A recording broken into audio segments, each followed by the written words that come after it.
Hey guys, and welcome to another episode of the Hooligan Chronicles. And I think, you know what? I think I'm just going to go and say it. It seems like, whenever we do a show with Justin, it seems like it gets a lot of attention, probably because we both have no filter.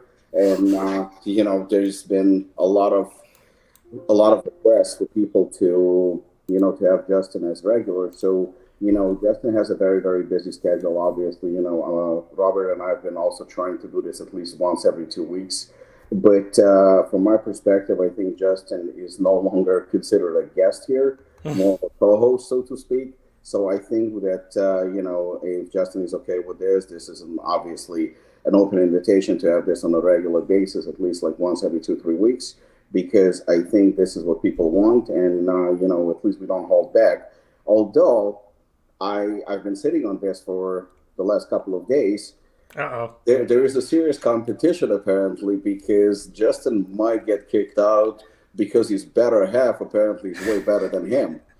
This is true. Jesus Christ! I mean, the Yeah. woman has balls. I mean, that was seriously, she's amazing. Justin, I mean, congratulations because I was very very impressed. And it's you know what I mean. Often people say that we talk a lot of shit. We don't. We just speak our mind. If that is considered talking shit, then so be it. I mean, I don't have a problem with that. But how honest she is, how brutally honest she is. She was not trying to be a bitch. She maybe came off as one, but I think that was exactly what's needed because it was very raw, unfiltered, and I think something that's missing. We don't get this. We get a lot of sugarcoating, we get a lot of ass kissing in this industry. We don't get a lot of raw criticism, and I think that when you sent me the clip, I was like, "Holy shit, she's awesome." Yeah. Well, we'll backtrack. There was a lot of cool stuff that you said in there because I think you and I have been talking about like we've been talking about let's do a consistent Yeah, podcast for a yeah, really long time, and that's like the good thing I think with us. When you're doing kind of your own thing and you can kind of make your own schedule. It's like if we have a little bit of if we have some notice, I like to lock things in, ahead of time. I like, you and I have talked about like, let's just do it. And I think that is not to go on too much of a tangent already, but when we get around like other people that are doing a lot of cool things, we talk about so much cool stuff. Sometimes we talk about too many things and then we don't put enough of it just into practice. So I'm like, I think we both just said, dude, let's just do it. No excuses, because I think that's one thing that we're good at is sticking to the plan as long as we like make one.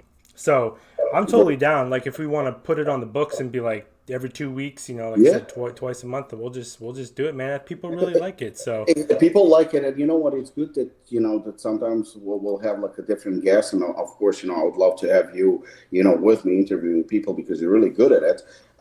It just at the end of the day, you know what? As much as it's cool to have different guests and different perspectives and from different industries, whether it's from sports to supplements to whatever, it's mhm. cool. But at the same time, I believe that you gotta have your identity. And let's be honest, right now I do consider myself more of a supplement industry personality because that's the business that we are in. And people that are listening to us and people that follow us more than likely associated or fans of the supplement industry or buying products. So, I mean, they're knowledgeable. So, at the end of the day, I think we have to stick to the core of what we do. And I Sure. think that that's the reason why it makes more sense. And I can't think of a lot of people that I'd rather do this with. And again, this is not ass kissing or anything like that. Hey, Maria, this is more of a fact that you and I are on the same page. We don't have to agree or disagree. It's not about that. It's about the fact that with us is what you see is what you get, and I think that this is why I looked at some of the shows that we've done, some of those podcasts, and this is definitely by far the most popular one and more consistently popular one that people actually do listen to. So I think that's very very important. Um, Yeah. there is a lot that is going on right now. If you want to start with something that you came across, because actually Maria was the one who asked me whether, there is a topic of discussion or something like that. I said, absolutely nothing.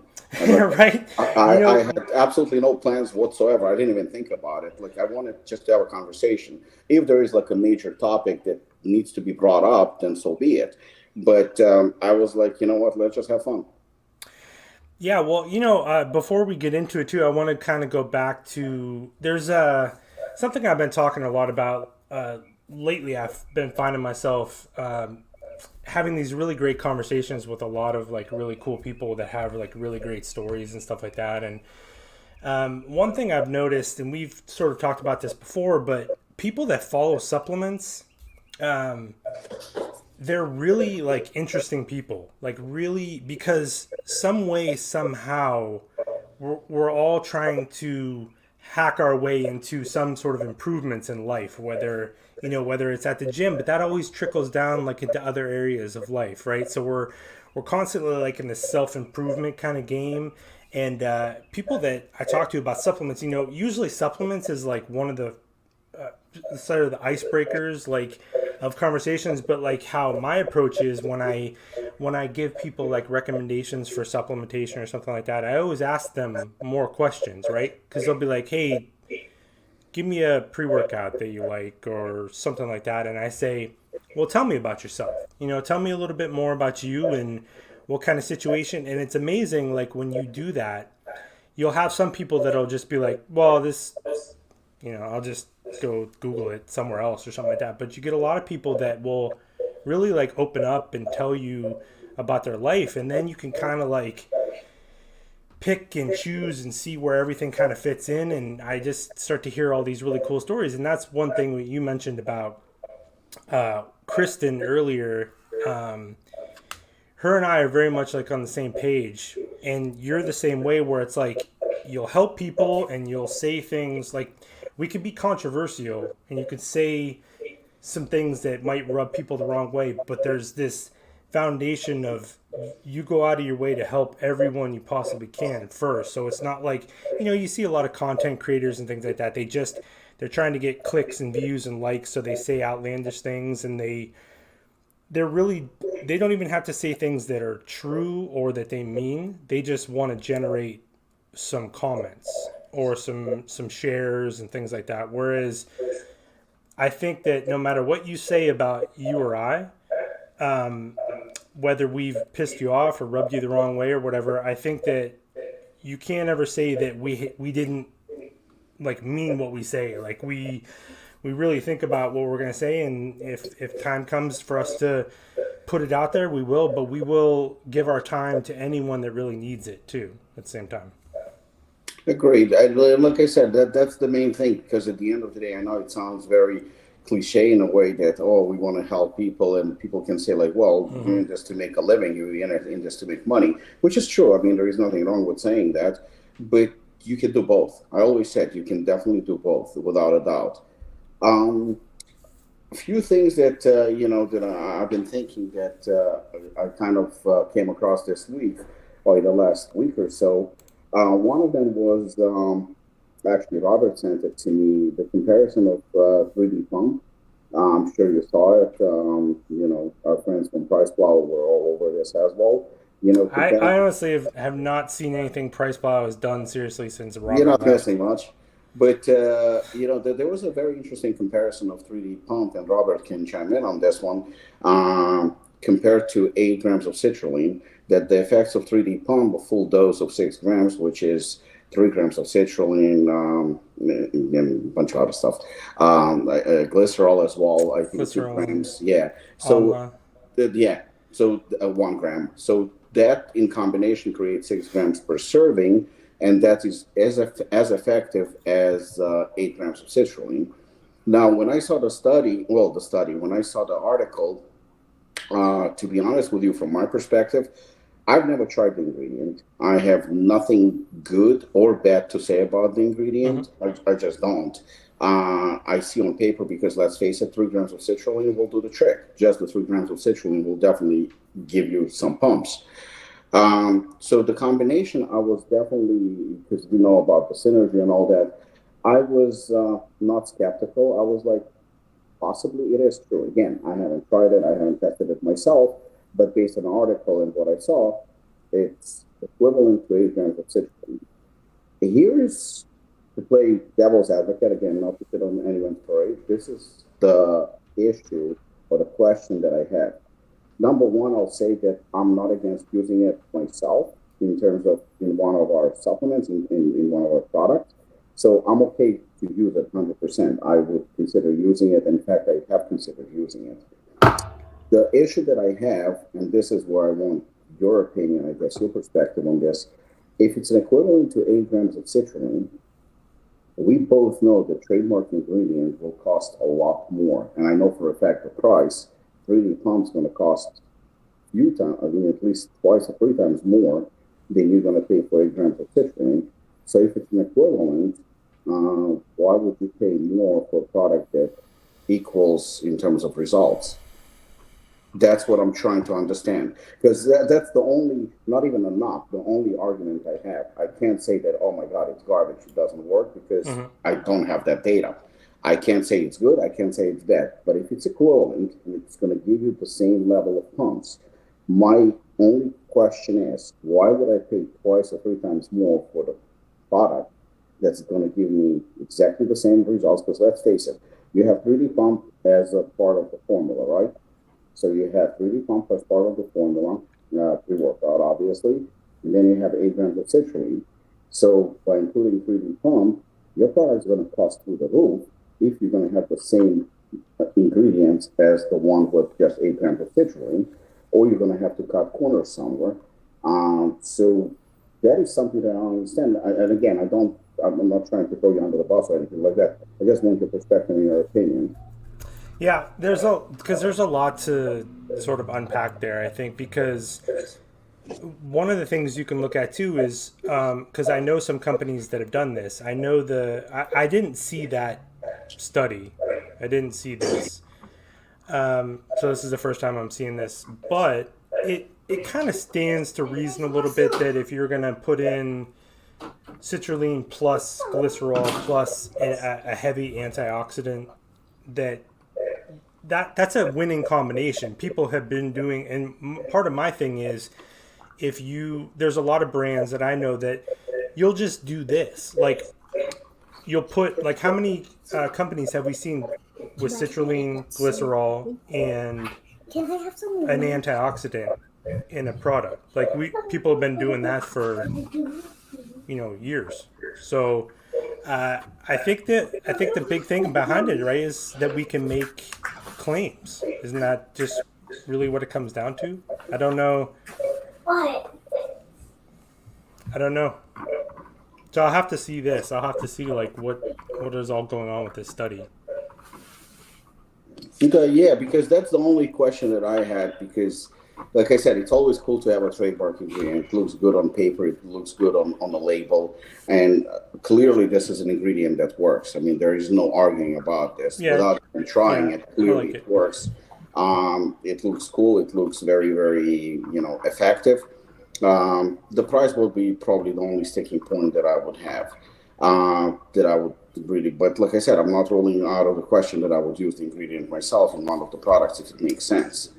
So if you've noticed too, sorry, but like, so what a lot of companies have been doing, let's see, like Ghost was doing it in their pump product, Glaxon, some of these other ones, they were adding things like glutathione. You know what I mean? So you have that like antioxidant behavior going on there. So I'm not really sure, to be honest. I know a lot of people have passed on the ingredient because of the cost, where it's like, well, they'll just piece it out themselves, because like I said, we've been doing that people have been making this combination sort of this whole entire time anyway. This isn't as much as this product works, like this isn't some revolutionary thing going on here. It's citrulline, glycerol, and some antioxidants, which is a winning combination for sure. So I think it just all kind of comes back to we can make claims, and that gives the validity, or some things you can put on your websites or in marketing material that helps catch the attention of customers, stuff like that. It's probably what it comes out to. Okay. Another thing that I've been asked a few times. I'm going to reserve my judgment. I would like your opinion because obviously you probably heard about this a lot, and obviously you know the news because it's nothing new anymore. Chris Waldron, good friend of mine, good friend of ours, very talented guy, probably one of the brightest minds in the supplement industry for many reasons. As formulator, as obviously, graphic designer. I mean, he's the guy is an artist and he's so multidimensional. We know that he sold his company a few months ago, and everybody knows that he is right now with Nutrix. And I've heard a lot of mixed reactions as to the news. I wanted your opinion. Were you surprised that he ended up with Nutrix? Were you surprised? And what is your general opinion about the sort of change? I can't really say a whole lot because I haven't got a chance to really sit down with Chris and talk to him about it. I love Chris. Chris is I love that guy. So what I do know is Chris is always going to make the best decisions for him and his family. So I'm sure it was not an easy decision of his. I'm sure Nutrix saw the same value in Chris that the rest of the industry sees. I mean, Nutrix, and that's another thing too. Nutrix has always been, they've always made some cool stuff. I think they really, and this is just me, this is just, I don't know anything about their operations, but they seemed like a company that really, really struggled through COVID. They did some things, a lot of huge sales, and a lot of they tried to almost rebrand a couple times. Remember they came out with like a Warrior series and all this weird stuff. It was a lot of and I don't know, you have to do certain things to get yourself through hurdles, right? Especially COVID, no one saw that coming, right? So I think that just my gut feeling was they had a lot of trouble during that period, and now as they've always made cool stuff. I remember that there was one of the first pre-workouts when you would go into vitamin shop and stuff like that. They were as good as you get when you go into places like that at the time. They had loaded pre's, before it was a cool thing to do, and the Outlift amp and stuff like that. That stuff was awesome. So I know that they're a big company. They have a lot. So maybe they just had a rough period during COVID, and now that they're sort of gone through it and everything is sort of stabilized, they're like, okay, we can reinvest. And now they probably also, just me speculating, they realize we need some maybe fresh perspective in here. And we know that Chris he's visionary, you know what I mean? He's always thinking ahead. Part of what made Inspired so cool was he was usually at the forefront of a lot of things. So to bring in someone like that that's thinking, because this too, when you're in your own little vacuum and you're only looking what's in front of you, you're not realizing what's going on outside of you sometimes, and you don't realize that the industry might be passing you by, in a way. So maybe Nutrix was just like, hey, we need some fresh perspective in here, and why not, someone like Chris? So I think it's really cool. I just, I haven't talked to Chris. I want to get a chance to sit down with him and just have a friend-to-friend conversation to hear. So I'm sure there's a lot of details that not a lot of people know. So I don't want to pile on and making too many comments without, knowing details, because I'm sure there's plenty of people doing that. Oh, without a doubt. I mean, from my perspective, to be honest with you, when I see a company it's probably not a best way to describe a company, but let's just say on a decline, they're not as popular as they used to be, not as hot, not as trendy as they used to be. Mm-hmm. And I think Nutrix can definitely be classified as such company, because 2 years ago they were on top of the world. That was one of the top companies. The labels were amazing, the formulas were amazing. If you go to any expo, they had huge booths and they had pretty good athletes to represent the company. They obviously were one of the top ones. And I can say that Nutrix, BPI, maybe even Universal to some extent, Animal, being not as popular as they used to be, at least not in the United States. I don't know how they do overseas. Mm-hmm. But and I see those companies kind of struggle, at least domestically. But I agree with you. You know, when you bring on board somebody like Chris, I think that can bring the company back to days of glory, so to speak, because I think that Chris is definitely he has a very modern outlook when it comes to the supplement industry. He's definitely a visionary, like you said, and he's pretty much like one step ahead of the industry when it comes to creativity. And his formulas are, I mean, Devastate is still one of my favorite pre-workouts. Mm-hmm. That shit is amazing, the way it looked and the way it felt and the formula itself. And he did not follow, still doesn't. He doesn't follow any rules. So I think from a Nutrix perspective, I think that was a very, very good decision. I think that, bringing some guy like, I know Universal, I think, brought somebody from Kraft Foods. You know what? Kraft Foods obviously is a major multi-million, billion-dollar company. But you know what? Even though maybe supplements industry is not as big, but Mm-hmm. at the same time, I believe that, there's a difference between bringing somebody from Kraft and somebody like Chris. Chris is definitely more of a hands-on experience and definitely somebody who's more knowledgeable and probably understands the industry way better. So I think on Nutrix part, that was fucking golden move. I think, I'm not saying that they necessarily will succeed. I mean, I hope they do, and I know they can with Chris's help for sure. Mm-hmm. But I think that was a very, very good investment, and I think that it's more than likely it will pay off.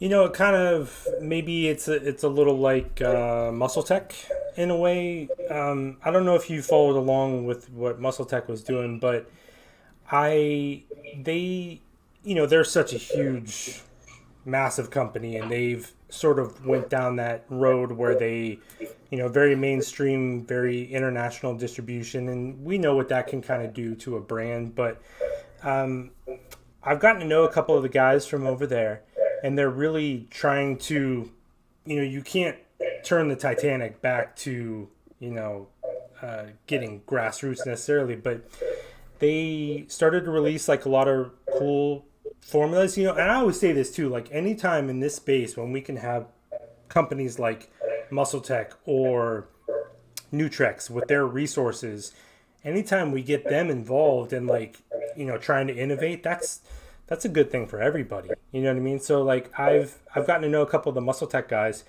and I like what they're telling me.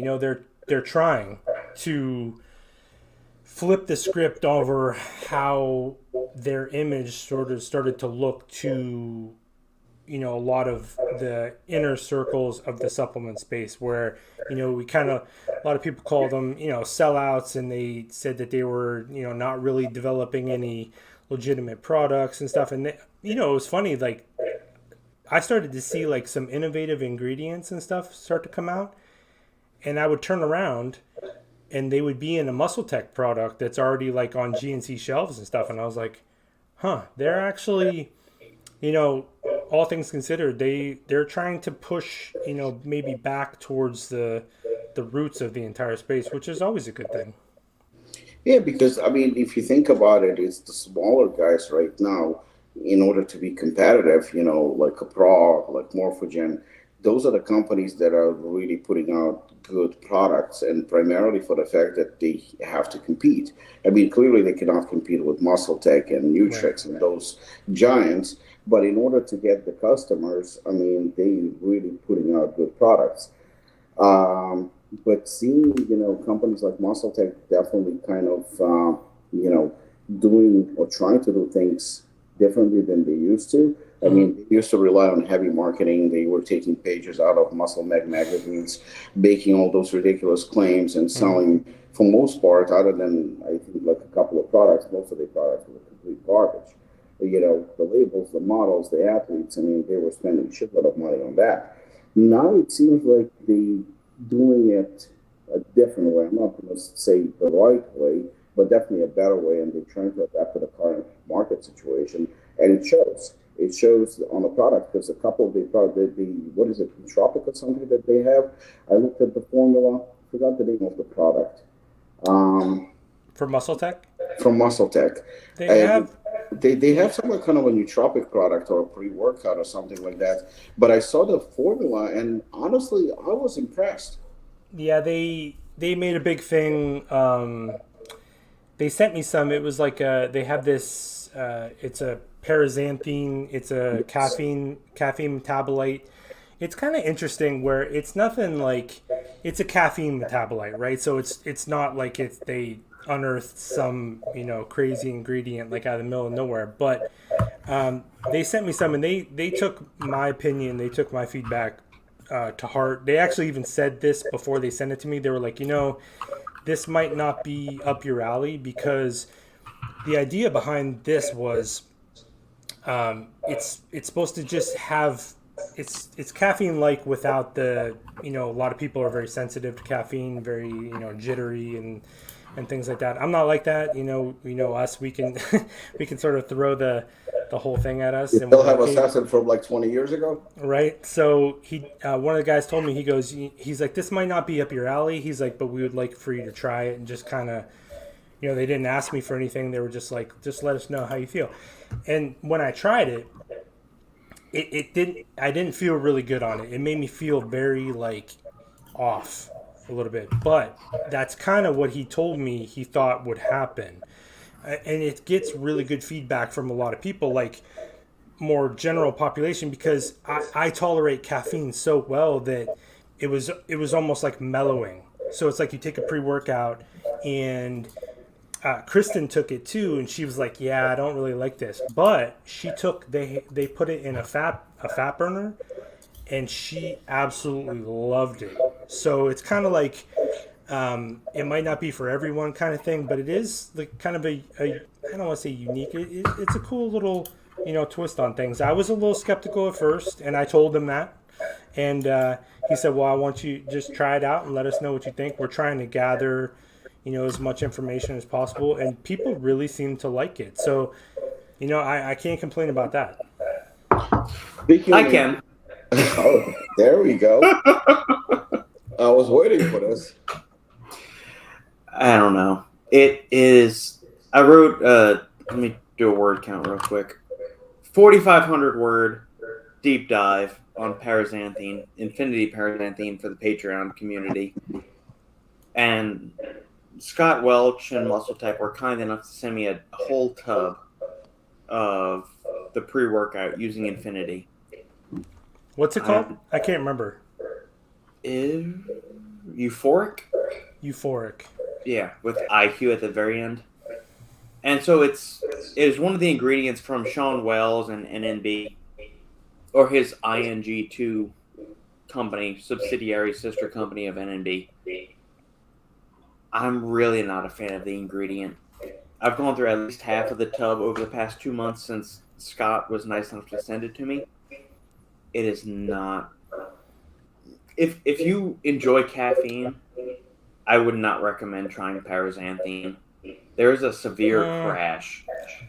Within So 30 to 60 minutes after taking it, it's really bad. And one of the major selling points of paraxanthine is that it has such a high safety profile compared to caffeine. If you go into some of the military studies on caffeine, they're giving the military guys and even healthy individuals 14,000 milligrams. So 14 grams of caffeine. We're talking like, 10x what Hooligan used to have in it. So I don't know. I do not enjoy this product. The flavoring on the product that they sent me is fine. But Robert, have you tried it a few times? Here's the thing. I've been through half a tub. Here's the thing about it from my perspective. Like I didn't. It's not for me. I know that. But this is also one of the reasons too why I wanted to develop like the group and the community there, because I want to be able to bounce. I don't want to gatekeep. I hate gatekeeping, and I don't like when I find myself in this position where I go, because I already told you, like, just what I just said. I said to the Muscle Tech guys, I said, it's a caffeine metabolite. Yeah. I'm like, this is not, and you saw the marketing too, Rob. You saw what these guys were posting out there, like this revolutionary, it's not revolutionary, right? It's caffeine metabolite, right? So it's not like we don't know about these things. So when I used it, I was like, I'm just not impressed. It's not for me.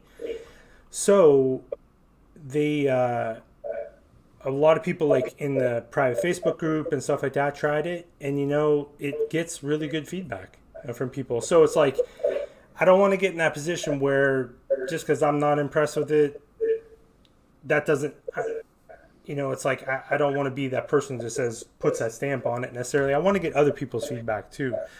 And for the most part, I mean, it gets really good feedback from people that I trust. Like, that's why I created my own space, because like I don't trust people out there on the internet that are in like other. So I was like, well, I want to bounce this off of people that actually do believe them when they say it, and it gets really good feedback. So I was like, well, I'm sorry to interrupt, but I have a question.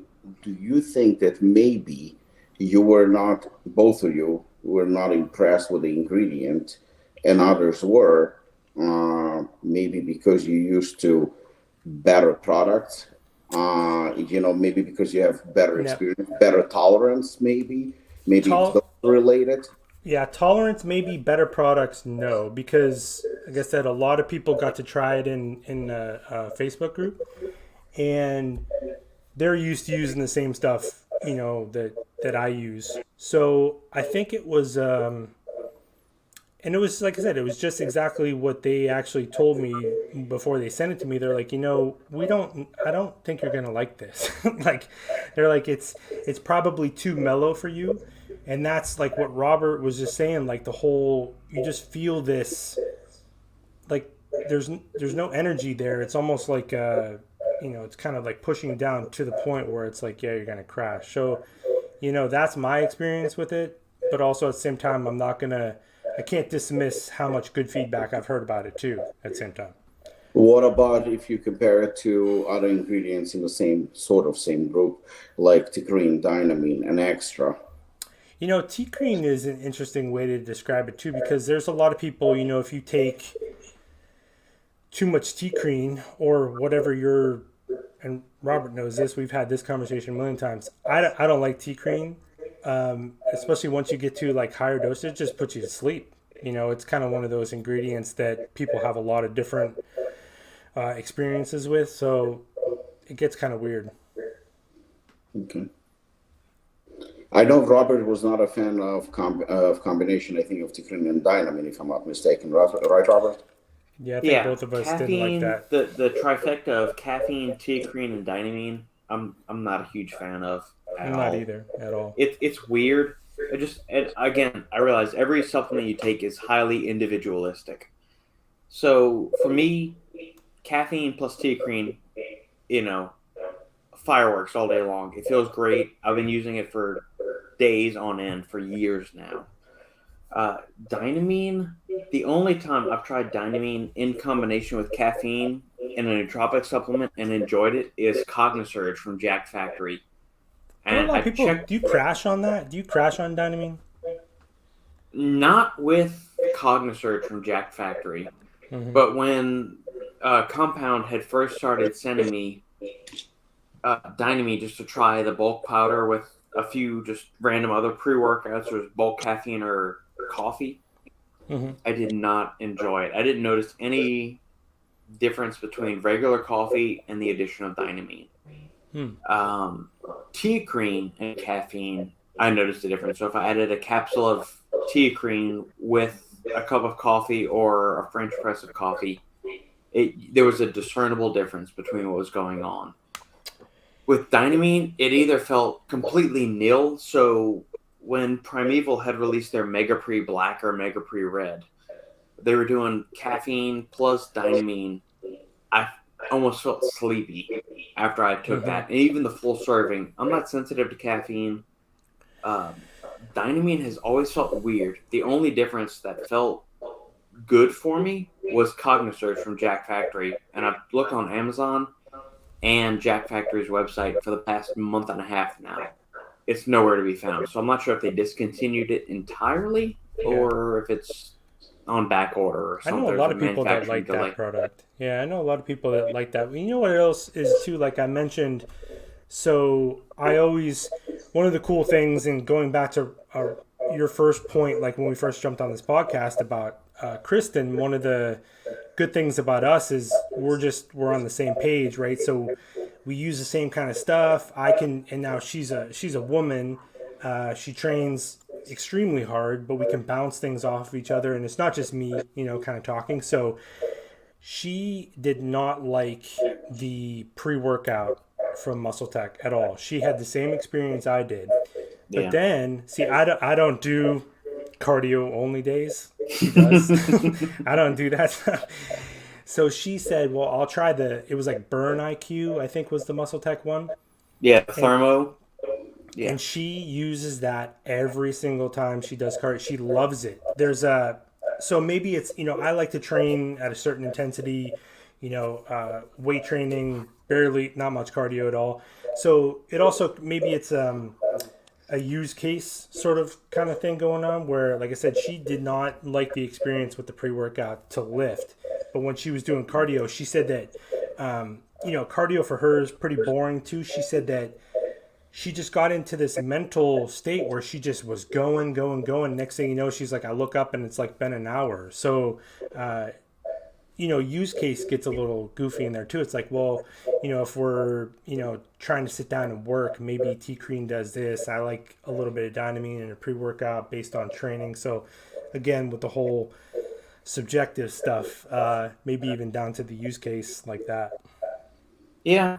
And I like a lot of what Muscle Tech has going on in the Euphoric pre-workout. So everything aside from the Paraxanthine Infinity, I like. So they've got the new level in there.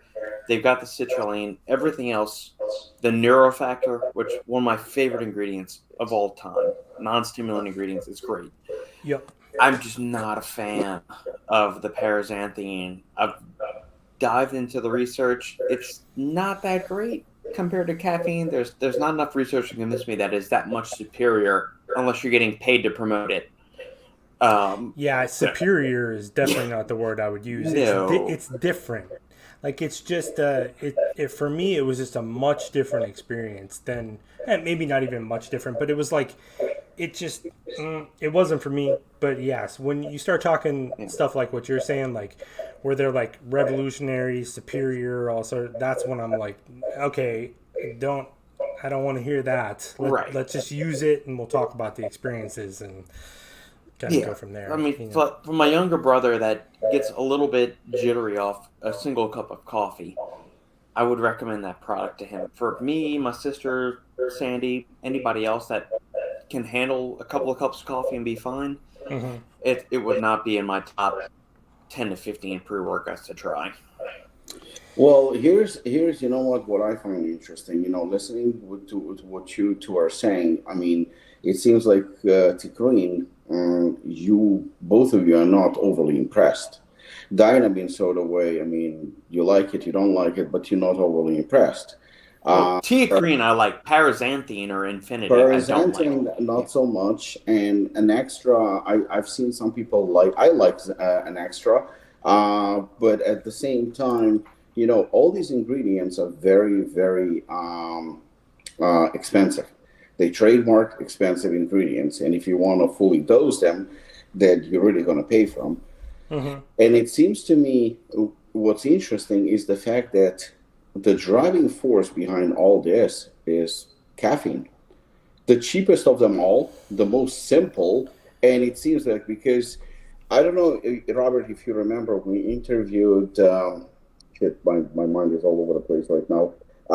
We had a guest on the Final Scoop from UK, Dr. Martin, maybe? Dr. Dean? Dean, yes. Yeah, Dean St. Martin's. Yes. So we had him, and remember, he had a product that was a bunch of stimulants, but without caffeine. He had T-Cream, I think. He had Dynamine. It had a bunch of stuff. I even think he had area durances and stuff like that. It looked very, very cool formula. And remember Shane saying that it was pretty good, but there was no caffeine. So it was a caffeine-free, which was something unique, I guess. But then I found out that the product did not do very well. And they discontinued it. So that was very, very interesting. They discontinued the product. So at the end of the day, clearly it was expensive because it was loaded with all kind of trademark ingredients, powerful stimulants and whatnot. Mm-hmm. But none of them, still without caffeine, it just doesn't work. In fact, when I was experimenting, I mean, like, take Hooligan, for example, right? Everybody says, oh my God, it hits so hard. It just has caffeine in it. Nothing else. I mean, you have pump ingredients, focus ingredients, whatnot. All it has is just, it has caffeine, and you don't crash because you have, a long-lasting caffeine like that, caffeine Mali or Zunexar or something like that.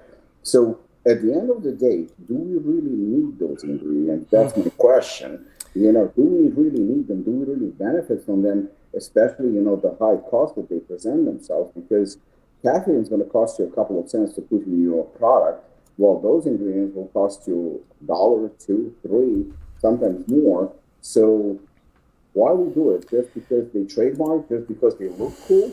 Because it seems like, I mean, I could be wrong. I mean, I'm not arguing with anyone. I'm not arguing with you guys.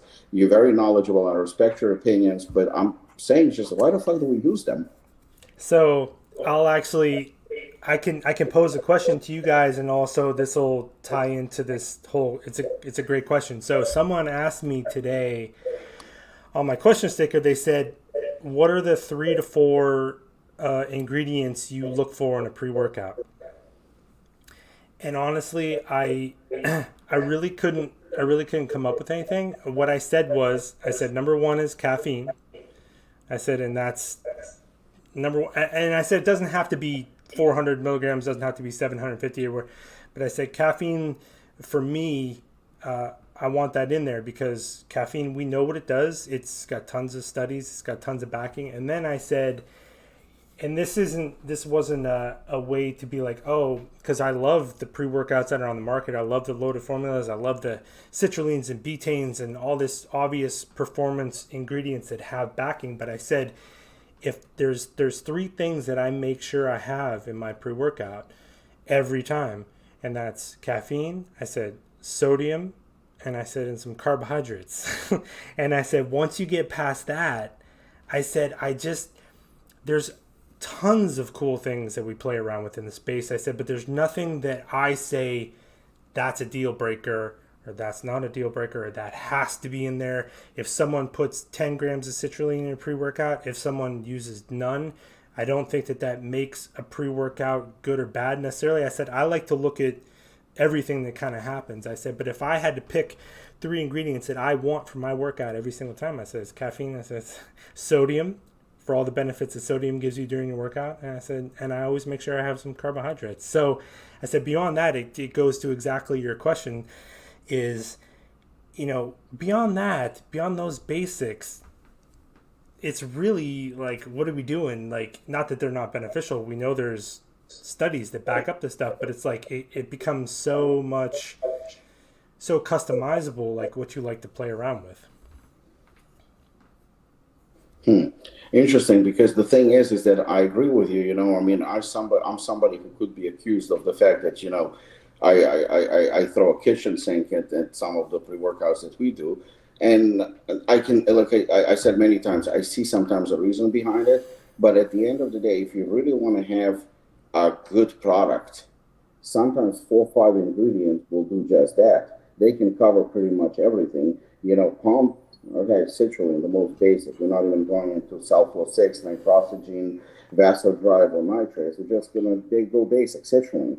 Then you have caffeine. That will give you a kick in the ass for sure. Depends how much caffeine you want and how much caffeine you need. And then you throw in a few nootropics, 2, 3, and boom, you have a great pre-workout. Mm-hmm. Something that will definitely, and it's not going to cost arm and leg. So I'm not saying that you shouldn't do what Apollon does or Morphogen does or like the products. Yeah, well, why not? That's fun, and you have a lot of ingredients that can work very well synergistically. But I mean, some of the ingredients, like again, taurine, dynamine, and extra. Not saying they're bad. Some people really like them, but are they really worth the cost of raising the pre-workout, not only for the brand, but also for the consumer, because the brand is not going to have a choice but to charge you more for it.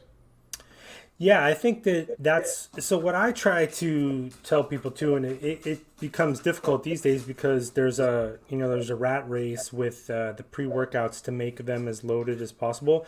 I said, which is great. I love your pre workouts. I have great workouts when I go take them, but it's very hard for a lot of, I would say, people that come into the space now looking for pre workouts because I said it's like any loaded formula. There's obviously a place for all this stuff. But I said, like people will say to me, they'll like, well, I'm struggling with this. I was thinking about taking this, product, like a stacking them together. And I said, that'll work. That'll probably fix whatever issue you're having. I said, but the problem is, if that does work for you, then you're tied to taking that entire stack now for how long? Where if you start smaller and you're learning the individual ingredients, we kind of came about this where it's like, all right, we start here, start small, and then we add a little bit here and there. And then it's like, do we still notice a difference? Is it still working? Is it still, is it the risk, or I don't want to say the risk. Is it like, are we getting those benefits for as much as we're investing into it? And then that's when the questions kind of come in. But whereas if you just dive right into the deep end of the pool, it's like you don't really know what's actually working for you. You just know that it's got 47 ingredients in there with tons of dosages, which for the right person is going to be perfect. Like look at your over the top carbohydrate formula. Like, that is as loaded as you get for an intra workout formula, but is that what someone that No. needs to kind of go in there? Like you got to train pretty hard to elicit those benefits. Now if you do train hard, that thing will take you up a very significant level, but some people don't know where that line is. It takes a lot And I of agree more with you because I think when you look at something like over the top, I mean, yeah, of course, I'm going to say it's a great product because it is a great product. It's a phenomenal product. Is it needed for everybody, for an average gym rat? Probably not. I mean, for an athlete, somebody who trains extremely hard and stuff like that. And I'll be honest with you, it's definitely not our top seller. I mean, I'd be lying if I said it was a top seller. There's definitely a market for it. There are definitely people who are buying it. I mean, considering the cost is high, but when you add all the ingredients together, you see why. So there is market for it, there is demand for it, but at the same time, there are levels to this. There are levels to everything. There are levels, how hard you train, what your demands are. Are you somebody who trains 3-4 hours a day because you're some kind of an elite athlete, or do you go and train 3 times a week, half an hour to 45 minutes, and do some cardio? Do you really need a product like that for recovery? Probably not. So I think you pick and choose, and the same thing is that's the reason why I said I just like, for example, when we take something like Joglins, right, like DMHA or area durances, right, they kind of sort of a gray area products, the gray area ingredients. But what are you going to feel more? Are you going to feel them more combined with caffeine, or are you going to feel Ticrine and Dynamine more? You're definitely going to feel DMHA more. You're definitely going to feel, and you're going to have more fun with it too. So that's why, if we just want energy, then you can pop a caffeine pill, 200 milligram caffeine will do it. If you really need to take 2 or maybe even 3, some people can go 600-800 milligram of caffeine, and that's they need, that's what's required. But they're going to definitely be on fire, and they don't need anything else. But then, could you combine it with Ticrine and Dynamine? You probably could. You're probably going to feel something, but is it going to be so significant that it's worth paying 2-3 times more than just paying for caffeine? But if you take something like DMHA and Joglins, you're definitely going to feel the difference. You 100% will feel the difference, as opposed to Ticrine and Dynamine, which are still more expensive than those ingredients. Yeah, I get, and this is why part of the reason why I started to talk to so many people, and I want to hear like their experiences with things, because it's almost like, I know my experiences, and I can apply that to like how I train and how I eat and how I live. Because as we know, right, like the gym is an hour, hour and a half out of your day where you have another 23 hours, which combined leads to however your progress goes, right? Because I always point to like that one huge ugly debate that there always is in this space. Like people get on there and they say, BCAAs, EAAs are worthless. They're like, it's just and it's like, so I would always read this debate, and this is what I encourage people to do when they're lost. What I did was I said, okay, I have been using amino acids intra-workout for years. And I asked myself, I was like, man, do I even really need this? So I started to remove it from my workouts, and I started to log things. And I re-added it, took it away, re-added it. And what I found for myself, I like EAAs during my workout. I work out longer. I have more. I have less fatigue when I do it. Now, granted, my situation is I don't like to eat. I don't like a protein meal, 2 hours before my workout. So I'm a different kind of person. But for me, so when I see people say, oh, BCAAs are worthless, I'm like, I just kind of shrug them off, because instead of watching account after account after content creator say conflicting things, why don't you just say, well, I'm just going to go in there and try it out myself and log it, and then you don't have to worry about what anybody says anymore anyway. That's my style. So awesome. What is the question, Robbie? I know both Hooligan and Assassin are going to be released this year. Which are more excited for to be released? The 960 gram Assassin, is that yeah, that's actually a good question too. Assassin will definitely be released in the next 4 to 6 weeks, I think, something like that. Hooligan, we still haven't decided what it's going to be at the end of this year or beginning of next year. There's still kind of a debate because we have somehow, again, a lot of different releases. And, I definitely want to spread, the time between Hooligan and Assassin. And I saw the question also, not the question, the comment about Chris and his labels. I mean, there's nothing to be added to it. The guy is just a genius when it comes to labels, and he has done a phenomenal job, not only for Apollon, but whoever he's done a job for, like when he used to do it for Inspire. I mean, Devastate is still one of my favorite, not only products, but the label itself. He's with Nutrex now. He sucks. When it comes to label creation, I mean, honestly, I just give Chris the formula. I give him the old file in terms of, the label, and I say go nuts, and that's it. I mean, never, he's done for us maybe 4 or 5 labels. There was not one time where we said we don't like it, change it, or here is something, different. Hey, Shane. Yeah, so I think that's probably one thing about Chris too is because I'm not a label designer, but when you get into like, how am I going to create a label for a brand, like you want to really get into the personality of a brand, yeah. Right? So it's like Chris is a great people person. He loves talking to people. He loves hearing stories. So I'm sure it's like, okay, well, the more he talks to you, that sort of can give him an idea of what that label, because it's like, yes, you have the ingredients and you have the product, but you also the personality of the brand owner. That's usually what I see. Like, that's the sense I get as a customer watching you guys work together, is that he's trying to put you and your ingredients into that label.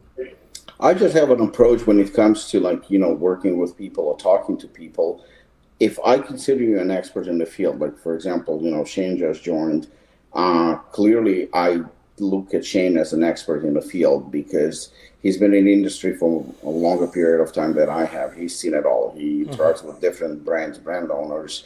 I mean, the guy obviously knows what he's talking about. So if there is a certain question or there is a certain something that I want his opinion, I'm not going to argue with him. That's just stupid.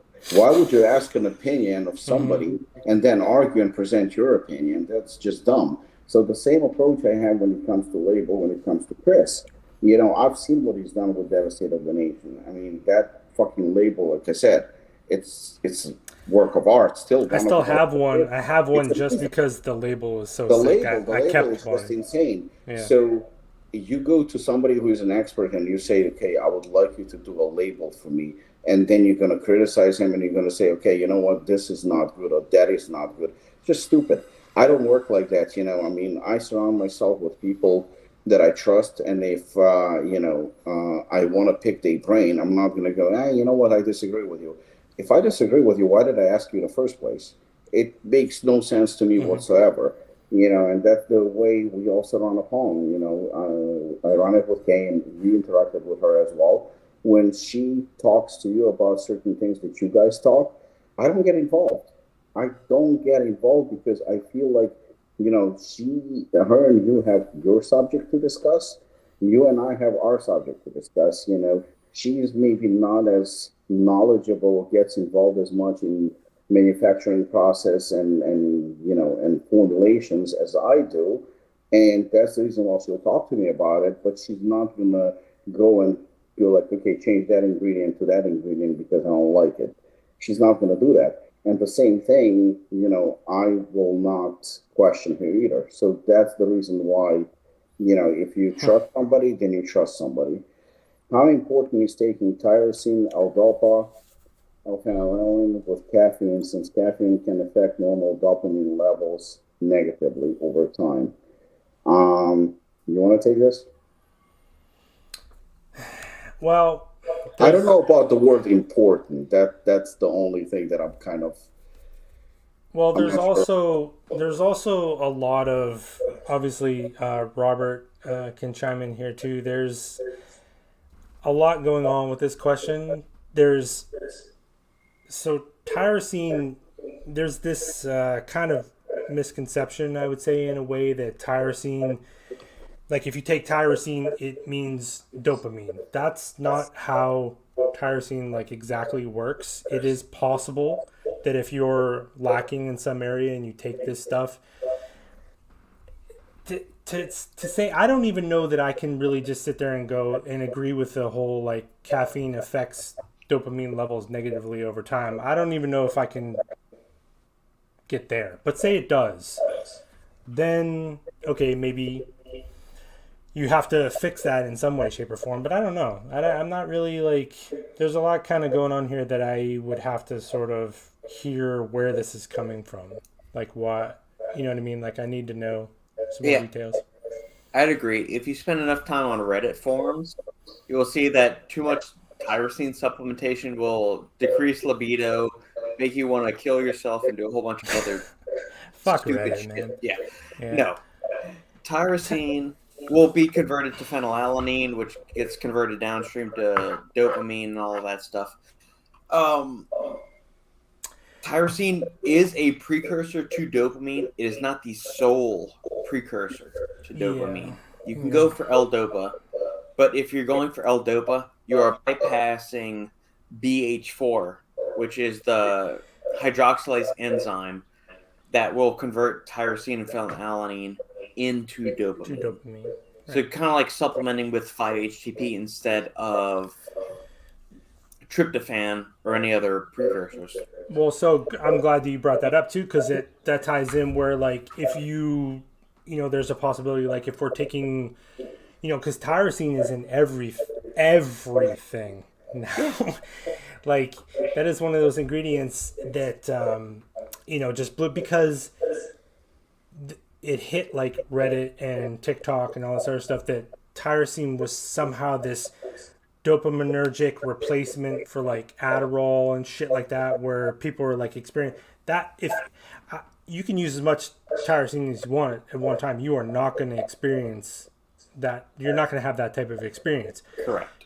But it also, like, too much tyrosine over time can deplete 5-HTP, can deplete tryptophan. So sometimes we always talk about this, like there's there's no free rides, right? So you have a lever here, you have a lever here. It's like, so we're gonna ramp up tyrosine. You might be taking a ton of tyrosine that you're not even noticing because it's in everything, and then next thing you know, you have depleted tryptophan levels, and then it's like, well, okay, so you're taking tryptophan at night before you go to sleep, and then you're taking tyrosine in the morning, and it can kind of turn into this merry-go-round of I don't know, just that weighted scale thing that's kind of going on in your brain.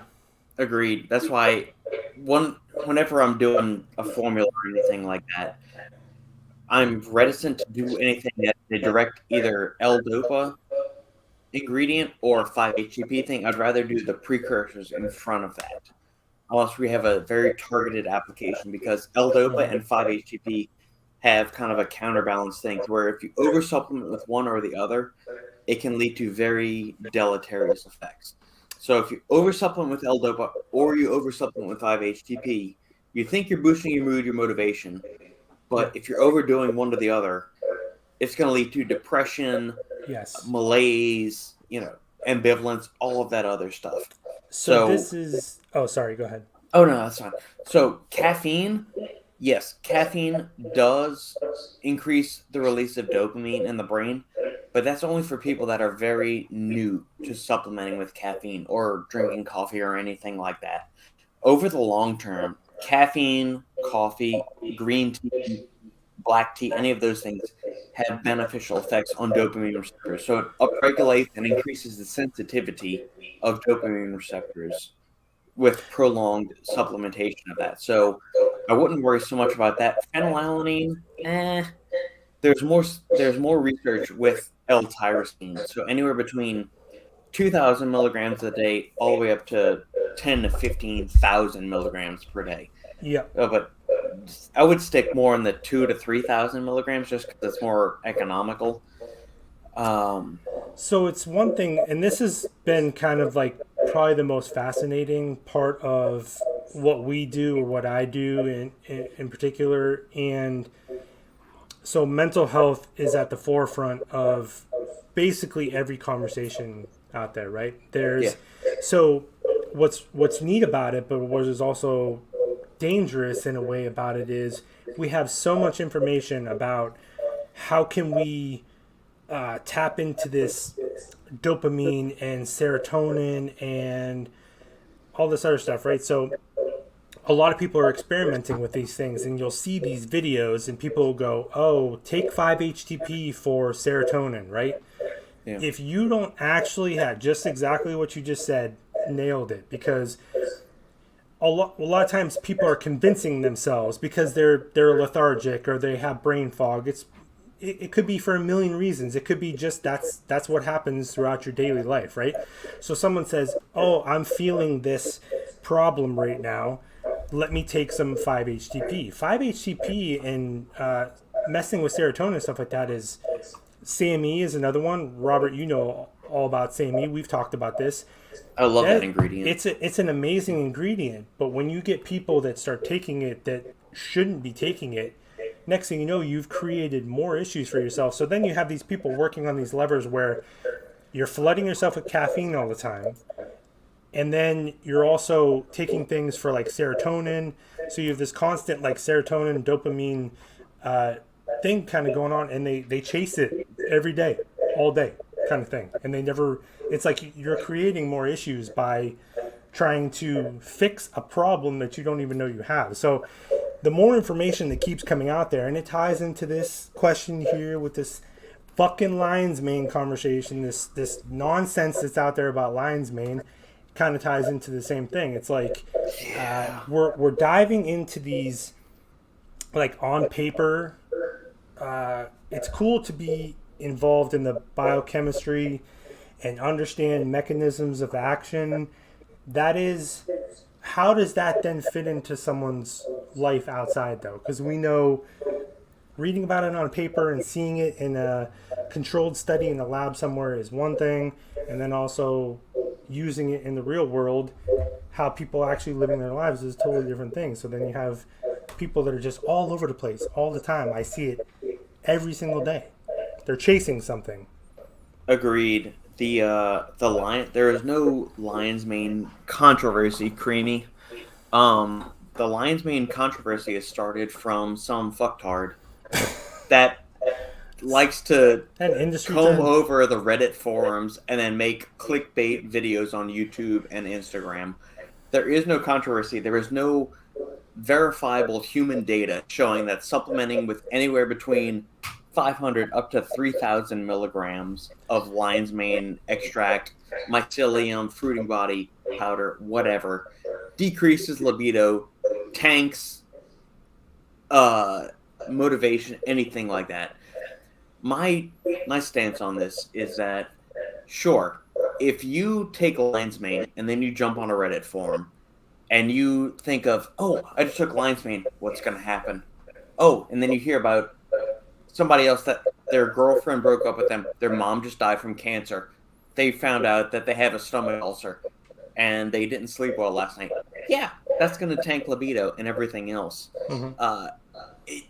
There is no verifiable, quantifiable, authentic human data that shows that supplementing with lion's mane over the long term tanks libido, human health, DHT levels, anything. There is 1 or 2 rat studies that show that an alkaloid that isn't even in lion's mane mushrooms, it's in a relative of lion's mane mushrooms, will adversely affect testosterone levels. Again, that's not lion's mane. It is a relative of lion's mane mushrooms. So whatever source that you're looking at that is saying there's a lion's mane controversy, disregard anything they're saying, in my opinion. There's also, and this is another reason too why I like to try to have, I try to have like more in-depth conversations with people that are talking to me about these types of experiences, because I want to know. Usually you can circle the issue back to something like what you're talking about, Robert. I've mentioned this a lot, that because people always will come to me and they ask about testosterone boosters, and they ask me about libido, and they ask me about, because women are susceptible to predatory marketing when it comes to things like bloating, right? Weight loss, things like that. Men are susceptible to predatory marketing when it comes to testosterone levels. We're told constantly that as we age, your testosterone levels drop and stuff like that, and they'll say to you, they'll be like, "Oh, are you experiencing like lack of libido, lack of energy?" It's like, well, yeah, man. Like that doesn't necessarily mean your testosterone's tanking or you need a supplement for that. Like that could be something that you need to kind of fix in your life. And a lot of it comes back to things like unmanaged stress. Your libido could be tanking because, right, you're stressed out about Lord knows what. There's no shortage of that out there. It could be because you've been with your partner for a long time, and that's just kind of like what happens. It doesn't necessarily mean like you have a problem like in there that needs to be fixed through kind of some kind of supplementation. We kind of go back to like it's sort of like trying to take a supplement and gloss over a bigger problem that you're kind of having. And I think that's what the tough part is when we see things on Reddit about people's experiences. I don't doubt that they're experiencing those things, but you have lion's mane, which there's studies on lion's mane of 30 grams a day for months, I think. Like one of the studies I read, like, so what's more likely that it's lion's mane that's causing your libido loss, or it's something else sort of more life related? Again, not saying I think people are experiencing these things. I think it's pretty common that people are experiencing these things because stress and things like that are at such high levels these days, and we kind of almost feed into it these days. We don't try to fix it. We sort of just are enabled with everything we have out there, right? So we go, oh, I'm not stressed because I hate my job and I don't have the guts to go do something else. I'm stressed because of fucking lion's mane that I'm taking, right? Or I have low libido, not because I won't have a conversation with my wife. It's not that. It's too much lion's mane is causing my libido. So I think it just takes more conversation sometimes. Agreed. as somebody that's been taking multiple grams of lion's mane for 4 to 5 years now, there are no issues with libido whatsoever. Right. I'll say this, like, I've said this before. I thought I had a libido problem, but it turns out I was just with the wrong woman, and that was on me. And now I've been taking lion's mane forever. Now I don't have a libido problem because I'm with the right person for me. There's no libido problems. Exactly. Robbie is the right woman for us. Absolutely is. I'm cute and bubbly. Uh, you know what? I think that's a misconception when it comes to libido and testosterone. And I've heard people who are on testosterone, like they take massive, sometimes amounts of testosterone, and yet they say, "Oh, my libido, I have problems with my erection or something like that." It can happen because I think with what Justin nailed it actually by saying it. There is a lot of things that go into it. The stress levels, lack of sleep. Yes, being with your partner for too long, that can affect things too. Or being with the wrong partner, that can also affect things. And there is also such thing as, blocked arteries, which can relate to heart problems and whatnot, which is a technical problem, with the nitric oxide and blood flow. There's so many things and that people like looking into like quick solutions. Oh, you know what? Let me take testosterone boosters or let me take testosterone or something like that. It doesn't work like that. It's not necessarily the issue. And when it comes to lion's mane, I've been listening, and Robert, at the end of his statement, he said, "In my opinion," but it's not an opinion. It's not an opinion because it's a fact. There is nothing wrong with lion's mane. It's bullshit. It's a complete bullshit. So what Robert said was not an opinion that he thinks that there is nothing wrong with lion's mane, because there is nothing wrong. We can jump and make certain claims, based on we heard something, whether it's on TikTok or Reddit or God knows, or somebody at the gym said something, and that's how it spreads. And then you try to have intercourse with somebody, and all of a sudden, you just heard that lion's mane can affect you negatively. And then you realize, oh my God, lion's mane was in my pre-workout, or I took it as a supplement this morning. And get worried. The reason why I cannot get it up is because I took lion's mane, and that's it. That's all it takes. Now it's a psychological problem more than anything, but that's how it spreads. The truth is, it doesn't take much. Where do we get our knowledge? We get our knowledge from research, from reading. Where do we read? We read online. All the information, all the human studies, all the actual studies, the real studies are published. You can find them. They're easily accessible. It's not a mystery to find them. So just because somebody said something, or there was an experiment or some fucking trial on some brats, it doesn't mean that it's true. But, I actually like that he said controversy, because it is a controversy. That I will agree with. It's a controversy that some idiot started, and it spread, and now it's a controversial subject because people don't know the truth. They're too lazy to look it up. Today somebody at the gym was showing me a flyer. It's his advertising for personal training, right? And it had like bullet points. It had a lot of them actually. And I don't mind reading, but I said to him, you know what? I would actually make it smaller or less, because people are too lazy to read. The attention span is minimal these days. So that's the reason why, I heard the guy from the gym said that lion's mane, is going to give me a limp dick. That's it. He believes it. He believes it. And then he goes and he has sex, and that's exactly what happens, because he already programmed his mind that he's not going to be able to get it up because he took lion's mane. And that's how these problems are getting created. And I think that's why it's so important what we are discussing here. We are the nerds who are reading. We are the ones who are actually doing the research. Or, I bounce off ideas from Robert like on a daily basis. And very often he will tell me, bullshit. And he will actually give me an actual evidence of why it's bullshit. So one of the things too, that one of my biggest issues, I would say, with content creation and things like this is, if you have a piece of information, like how are you presenting it?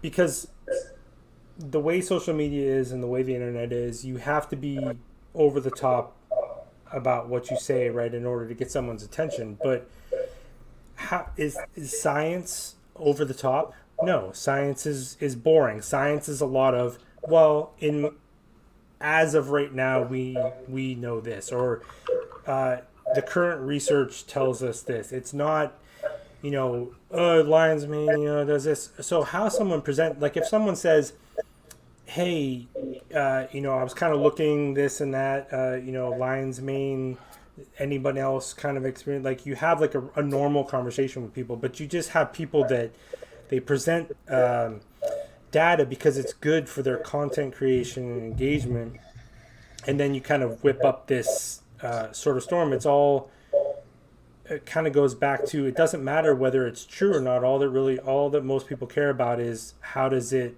affect their bottom line? Does it affect their views? Does it affect, are people talking about it? Are we talking about it on a podcast? So that's all really, people really care about. Like when you see them present information in a certain way, because it's boring when you present information the way it really is, because you go, well, context dictates this, the like I said, the current data sort of points us in this direction. So when you talk about lion's mane, it's like there's nothing to this point that says this.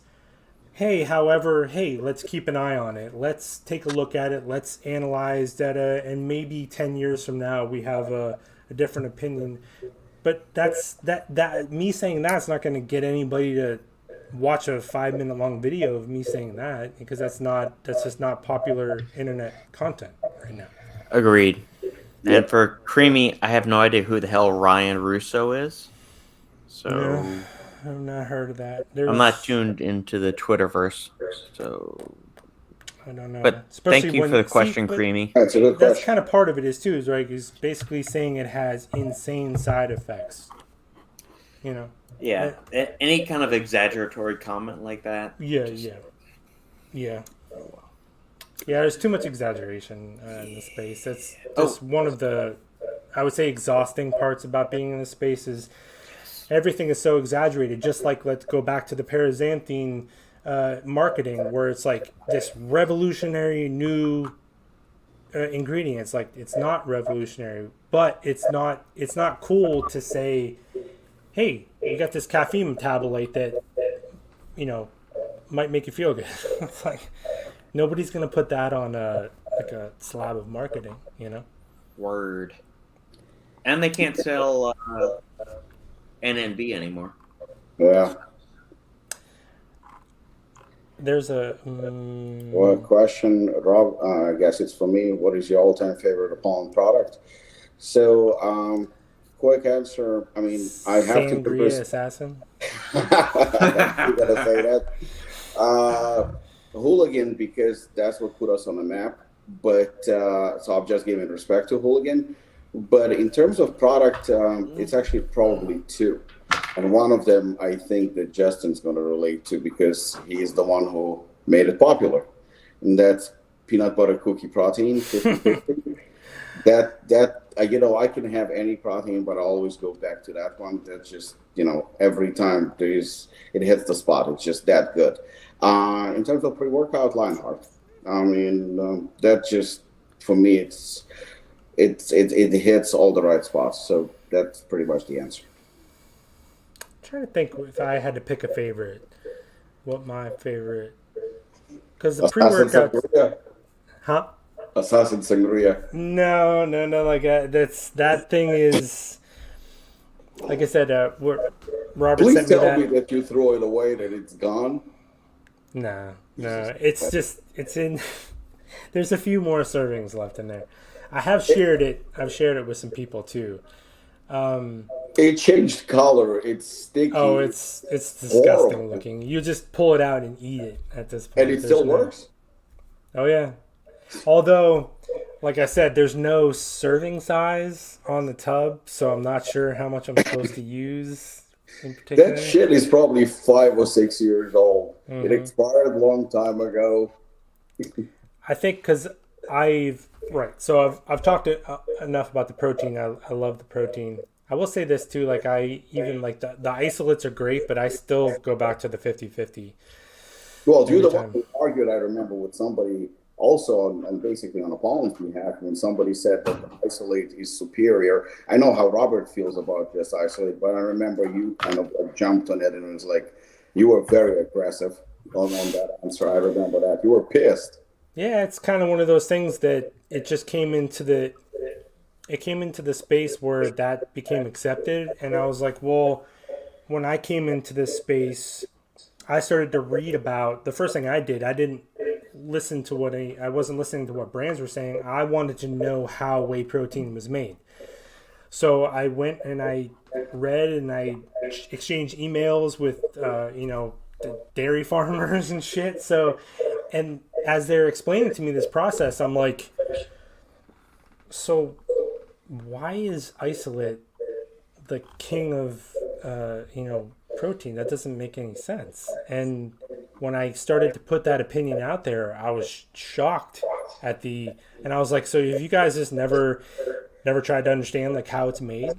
I was like, because if you did, you wouldn't say this. So, but anyway, I think one of the products I also is super underrated that you make, because I think people go for overtime a lot because it's so strong and so wild, and you're kind of known for wild stimulants. But I think in the same vein as Lionheart is to the pre-workouts, I think Universal Soldier is to the nootropic space. It's what, 200 whatever caffeine, like at a full dose. But that one was actually, that overtime obviously has my DNA all over it. but Universal Soldier, I remember. I mean, I gotta give props with Zoo. I mean, Robert has helped me out a lot with that formula. That was like tailor made. Robert put a lot into that product, and I agree. It's a little bit underrated. I think that now it's actually catching on. It's really catching on now. But initially, just because of the people that are following us, the initial kind of Apollon followers, the Apollon army, so to speak, they were so much into Assassin and Hooligan and those strong stimulants. I think that that's the reason why, it didn't get enough respect. But I'm glad to see that it's definitely catching on now. Well, and Maria asked a good question earlier about why, in your opinion, pre-workouts in capsule form are not that popular. I think there's like a couple steps to that, right? Because you made one, right? Furiosa. Yeah, Furiosa, yeah. So, if you're gonna make so how many capsules would it take to make Hooligan in a capsule product? So Hooligan is 15? about, I can tell you right now. So Hooligan, the latest Hooligan is about 22. So it would take about 30 capsules. 20 It's about, capsules. so let's divide it by average of 600. Yeah, 36 capsules. 36 capsules. Right. So, but I think also part of it is people are just used to the powder. They like the experience. It's almost kind of like how nootropics have struggled to go against energy drinks, even though nootropics are superior. Like Universal Soldier blows away any energy drink that could ever be made ever. Like no energy drink could ever compare to the ingredients in Universal Soldier. But there's just something about the experience that people love. People like to dry scoop. They like to mix up their pre-workout. They like to drink it, on the way to the gym and stuff like that. And I think when you put it in capsules, for a lot of people, there's a group of people that get it, right? And they'll go, okay, I just know that these capsules will elicit the results I want. But a lot of people are in it for the experience, So I think powders are just, what people are used to. And powders also do, if you want, people are looking for more like loaded pre-workouts and stuff, and that's the only way you can get. Yeah, no, and I see why the question, because obviously we came up with something new, and it's not going to deliver the same. It's 5 capsules, so it's not going to deliver the same kick as as powder form. I mean, it's going to deliver the kick, but the experience, like you said. And the same goes for we have Bloodsport and we have Bloody Hell. Bloodsport obviously does a hell of a lot better, even though it's unflavored. but it does a hell of a lot better than Bloody Hell. Bloody Hell people like for the convenience, you take 4 capsules, you get good pump and whatnot. But yeah, powders when it comes to pre-workout probably going to be always superior. You can come up with a few cool formulas with capsules and they're going to work, but at the same time, I can definitely see, I agree with you, powders will just be superior just because of the sheer experience, the dry scooping and TikTok and whatnot, and multiple flavors. That's probably the reason why. Yeah, I think that's actually what you just said was big too. People overwhelmingly enjoy the flavor of a pre-workout, so it's like they wanna drink their drink. Agree. Yep. More questions? Mm-hmm. I haven't seen them. Robert's asleep at the wheel. It's probably the bourbon is so good. Where do you get inspiration ideas for new products? Movies. That's you know what? I think that we all have a draw. We all have kind of a hobby. We all have something that we like to do. Some people like to go and play ball. Some people like to go and punch the bag, and some people go to bars and get drunk or get high or whatnot. We all have kind of adrenaline, and my adrenaline, it changed throughout the years, obviously, from one thing to another one. But right now, I would say that I'm a fairly boring person. I go to the gym where basically my office is. It's at the gym. I work out. I do some Apollon work, and I get kind of like this rush from let's do something new, let's do something cool, let's raise the bar a little bit more. And I know people like that. Ben from Morphogen is that type of a guy. I can tell that. You get some people who get that rush, that adrenaline. We all have it, all of us. And I think that there is no inspiration, so to speak. I wish that my answer was a little bit more fun, but it's not. I think it's an adrenaline thing, where I want to do something. Let's do it better and better and better. Let's raise the bar a little bit more. So the inspiration is probably adrenaline. That's it, but nothing else.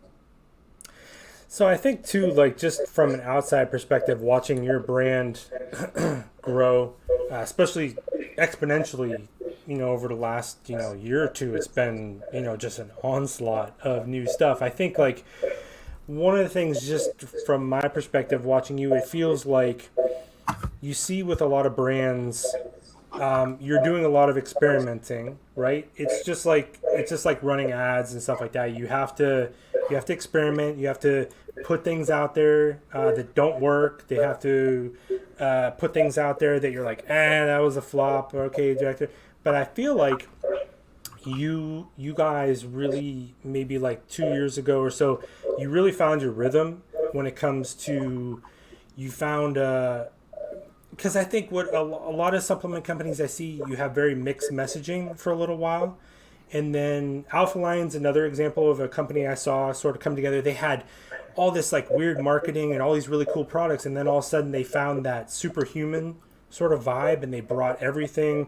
So everything like kind of came together, and they really started to explode. It's like with you guys, you had Hooligan and Assassin, and you had Anarchy Labs, and you're trying all this different stuff, and then all of a sudden it was like you found a niche with the let's go with movie themed things. That was another passion of yours. And then it's like we have all this cool stuff, and it just kind of turned into sort of like a snowball effect where we have to go through that experimentation phase, and then it's like, okay, we're bouncing off the walls, and then next thing you know, we found our groove, and then it's just like boom, boom, boom, boom, boom. It's a lot easier to kind of come up with. And you know what? I'll take it as a compliment, actually, but I can say exactly the same about you.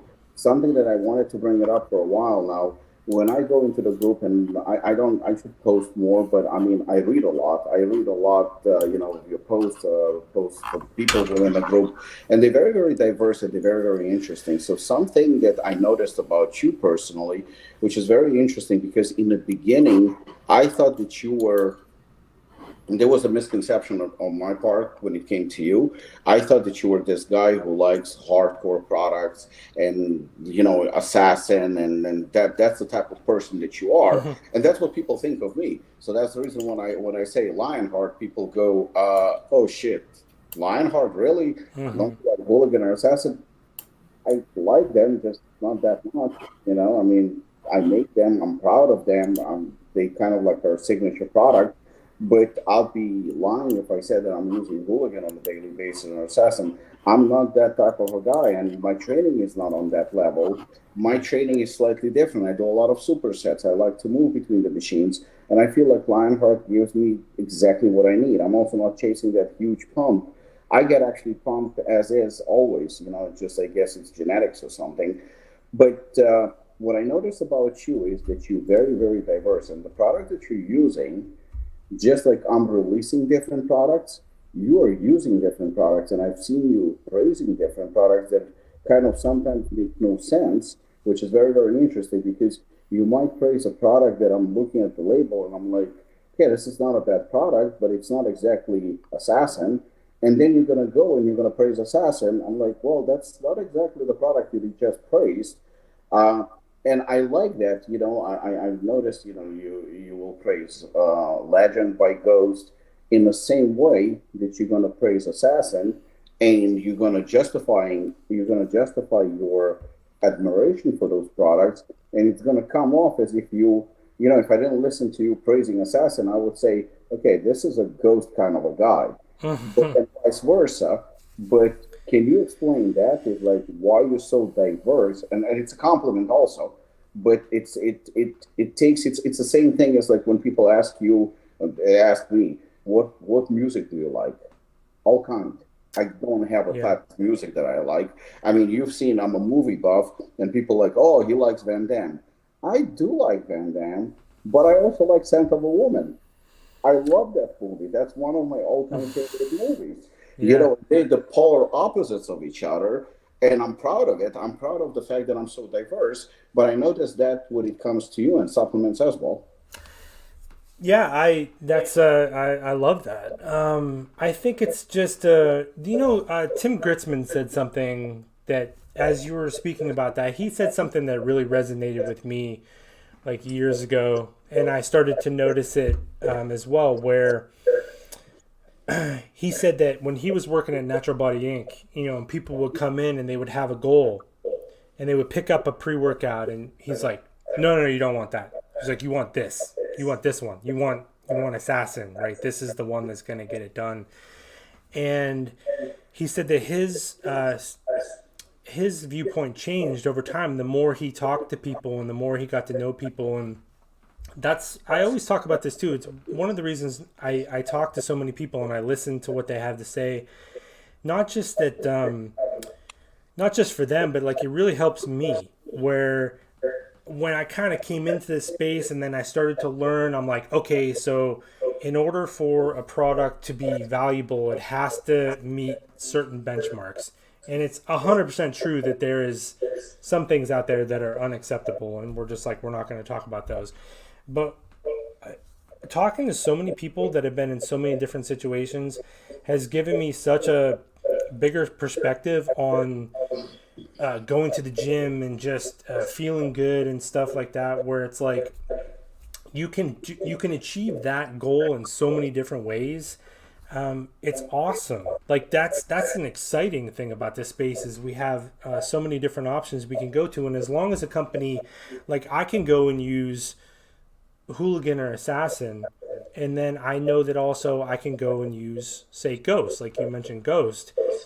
I know what really matters is that coming from a good place, and we know Dan puts his heart and soul into the products that he makes. And it's like, the more I've experimented with stuff like that, I'm like, okay, I get it now. Like, I can have a great experience with this product. And I think it's more important to just understand, just like what you're saying. Like if someone says, give me a movie suggestion for tonight, right? You wouldn't say, go watch The Exorcist, right? You would say like, what are you into? what kind of stuff have you used before? What kind of movies have you liked in the past? Like, what kind of mood you in tonight? Sometimes I'll pick a pre-workout based on my mood. Like you pick a happier pre-workout. There's some that are more aggressive, stuff like that. So just the more Time of the experimentation. day. Yeah, the more and what kind of training you're doing that day. Leg day might be one thing. Like if I do arms, it's so boring. I need something to really get me motivated to do stuff like that. So, yeah, and what I did notice is I could have a great experience with a lot of different things. So I really kind of changed my perspective on, different tools for the job. You know what I mean? You can still accomplish it. So, and that's why I try to get people, they get really fixated on a couple things. I was like, that viewpoint will probably change the more you get out there. And that's what's cool about this space right now is there's just, there's a lot of really good stuff out there. I agree. Simao, the entire dry school became a trend at some point. Is there an actual benefit or it's pure social media antics? I think before social media, I remember seeing it at Apollon where people would dry scoop the pre-workout and make a spectacle about it. Like they want everybody to watch it and they would take selfies and whatnot. Honestly, I have never, ever, ever done it. I don't think personally there's any benefit to it. To me, it looks a little bit ridiculous and unnecessary. And I can only imagine, taking a pre-workout like Morphogen or Apollon that has 20 or 30 fucking gram scoop and putting it in your mouth and washing it with water is probably disgusting. And I don't see a point in it. I think that Robert and Justin are probably a little bit more knowledgeable than me when it comes to possibly benefits of it. I honestly don't see any, but if I'm wrong, I'm wrong. No, if anything, it's a negative. There's without question more negatives attached to it. So first of all, the ingredients themselves need water. You need water to activate a lot of these ingredients. Now, granted, a lot of people are washing it down afterwards, and obviously, like your body is made of water. It will eventually find water, but there's a misconception. I think people were like, they said, oh, it would hit harder or faster. It's not true. But also, when you weigh the pros and cons of doing it, it doesn't make sense to me to do it. Like I said, you need the water to activate it. Plus, depending on the type, you're bringing into play some health issues, when it comes to your teeth, your esophagus, things like that, that if there's no benefit to it, I don't really know why we're doing it. And it really kind of started, the most things I would see, it would be like girls in their cars and they would be like dancing before the gym and they would like throw it down and it would be like, which is cool, I get it, it's part of the experience, stuff like that, but it's just not really a good idea. And there's no benefits. Like there's literally none benefits. There are some potential negatives for sure. Mm-hmm. I don't know if Robert's still around or not. Yeah, I'm still here. I've been bouncing back and forth between the halfling and then one of the halfling's teachers called us just 10 to 15 minutes ago. So Sandy and I have been on the phone. I think I remember you, Robert, also speaking about dry scooping, and I think that you also not a fan of the practice. No, it's one of the stupidest things somebody could do if you're doing that. And the avatar for a Simao Lagoa, that's not an authentic avatar right there. Anyway, no, dry scooping is incredibly dumb, especially if you are not consuming enough water throughout the day, or if you're using one of those massive scoop pre-workouts like pre-gym, Hooligan, pre-caged, any other scoop of pre-workout that's over 10 grams. If you're dry scooping it, you're just trying to be cool on social media, which is, again, dumb, in my opinion.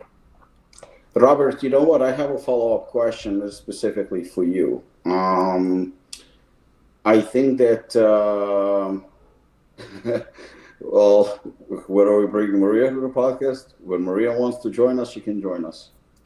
I felt really bad about that when I was at Apollon last year, and I walked into the gym, and she goes, "Hi, Robert." I said, hi. Said, I know you. I said, can you remind me of your name?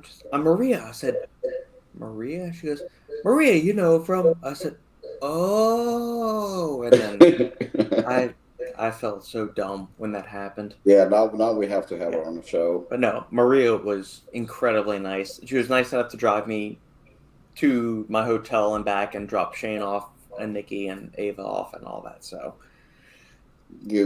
She's great. Robert, my follow-up question about the dry scooping is actually slightly different. So Maria actually asked a question about, the pills versus powders and whatnot. So I've seen a couple of people taking pills and basically emptying them into water and drinking them instead of swallowing the pills. What do you think of that? I mean, it's fine. It's not going to taste all that good, just because. I'm speaking about benefits.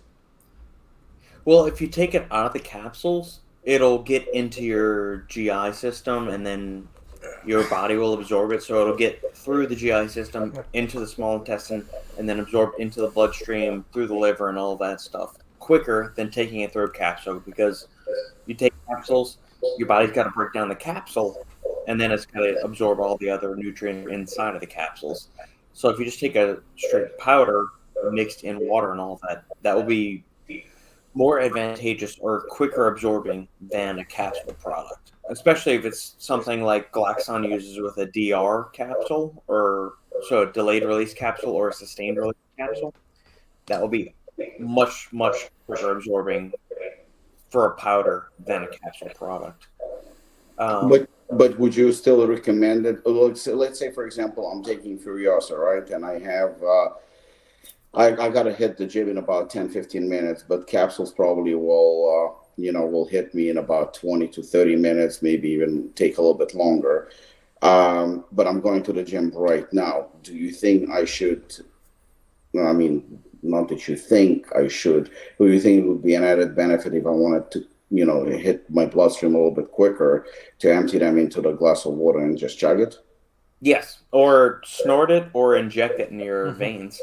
That'll be any of those will be an order of magnitude faster than taking a capsule, because swallowing it, having it pass through your stomach, then into your small intestine, being digested and all that, it's going to take 30 to 45 minutes. So anybody trying to take a capsule-based product 10 minutes before they walk into the gym, they're not going to realize the benefits of those ingredients until 45 minutes post-ingestion.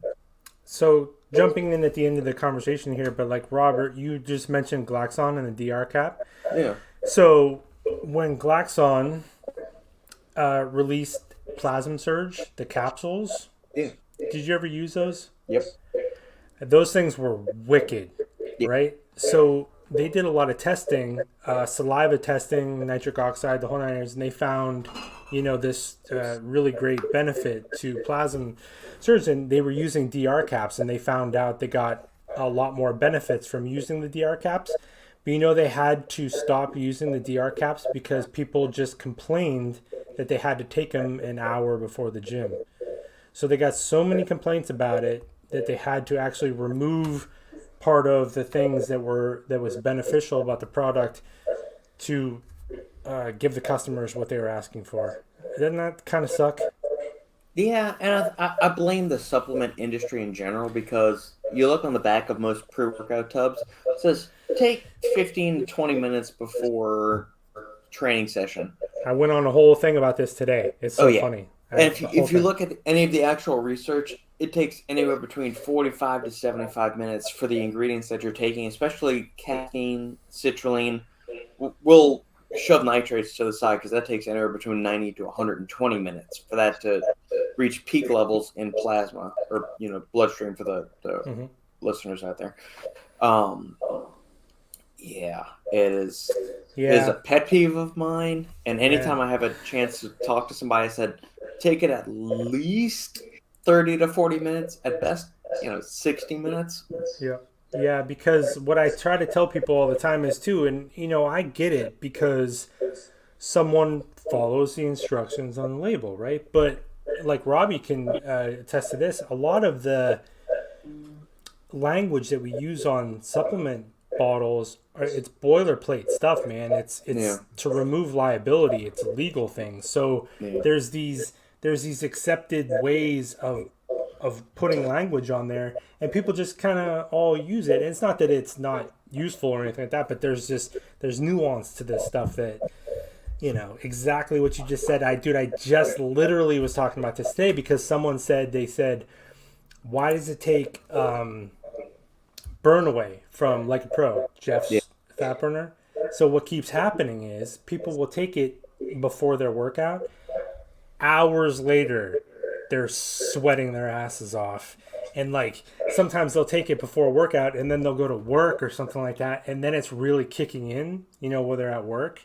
Yeah. And people are pissed. But it's like, I'm like, it takes time for this stuff to, you know, kind of work through your body. And, you know, but again, I get why people think that. So No, but it's true because you put on the label 15, 30 minutes or 20, 30 minutes, and people take it. And I think that they think that they're so in a rush to get into the gym. And I think taking it like 60 minutes or 75 minutes before the gym, it's very, very difficult, I guess. For just some people are not disciplined enough to do it like that. But I think that this is a funny story because, well, it's actually happened a few times. You know, Apollon is a gym, obviously, so people come in, and sometimes they will come up. They will come with the shaker bottles and whatnot, and there is clearly a pre-workout in it. So they will come in, and you know, it's a small gym, so we know everybody. They will start like fucking shaking the pre-workout, and then they drink it. And then what happens is they chit chat with you for about 10, 15 minutes, and they go like, "Oh, the pre-workout is kicking in. I gotta go train." And it's like literally 10, 15 minutes.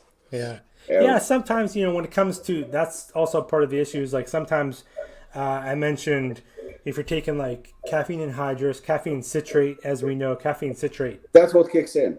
Kicks in quick. But then you have all these other ingredients, the pumps and the citrulines and things like that. A lot of nootropics. So I mentioned like one of the reasons why I always bring this up about alpha GPC, for example, because alpha GPC is in every single pre-workout these days.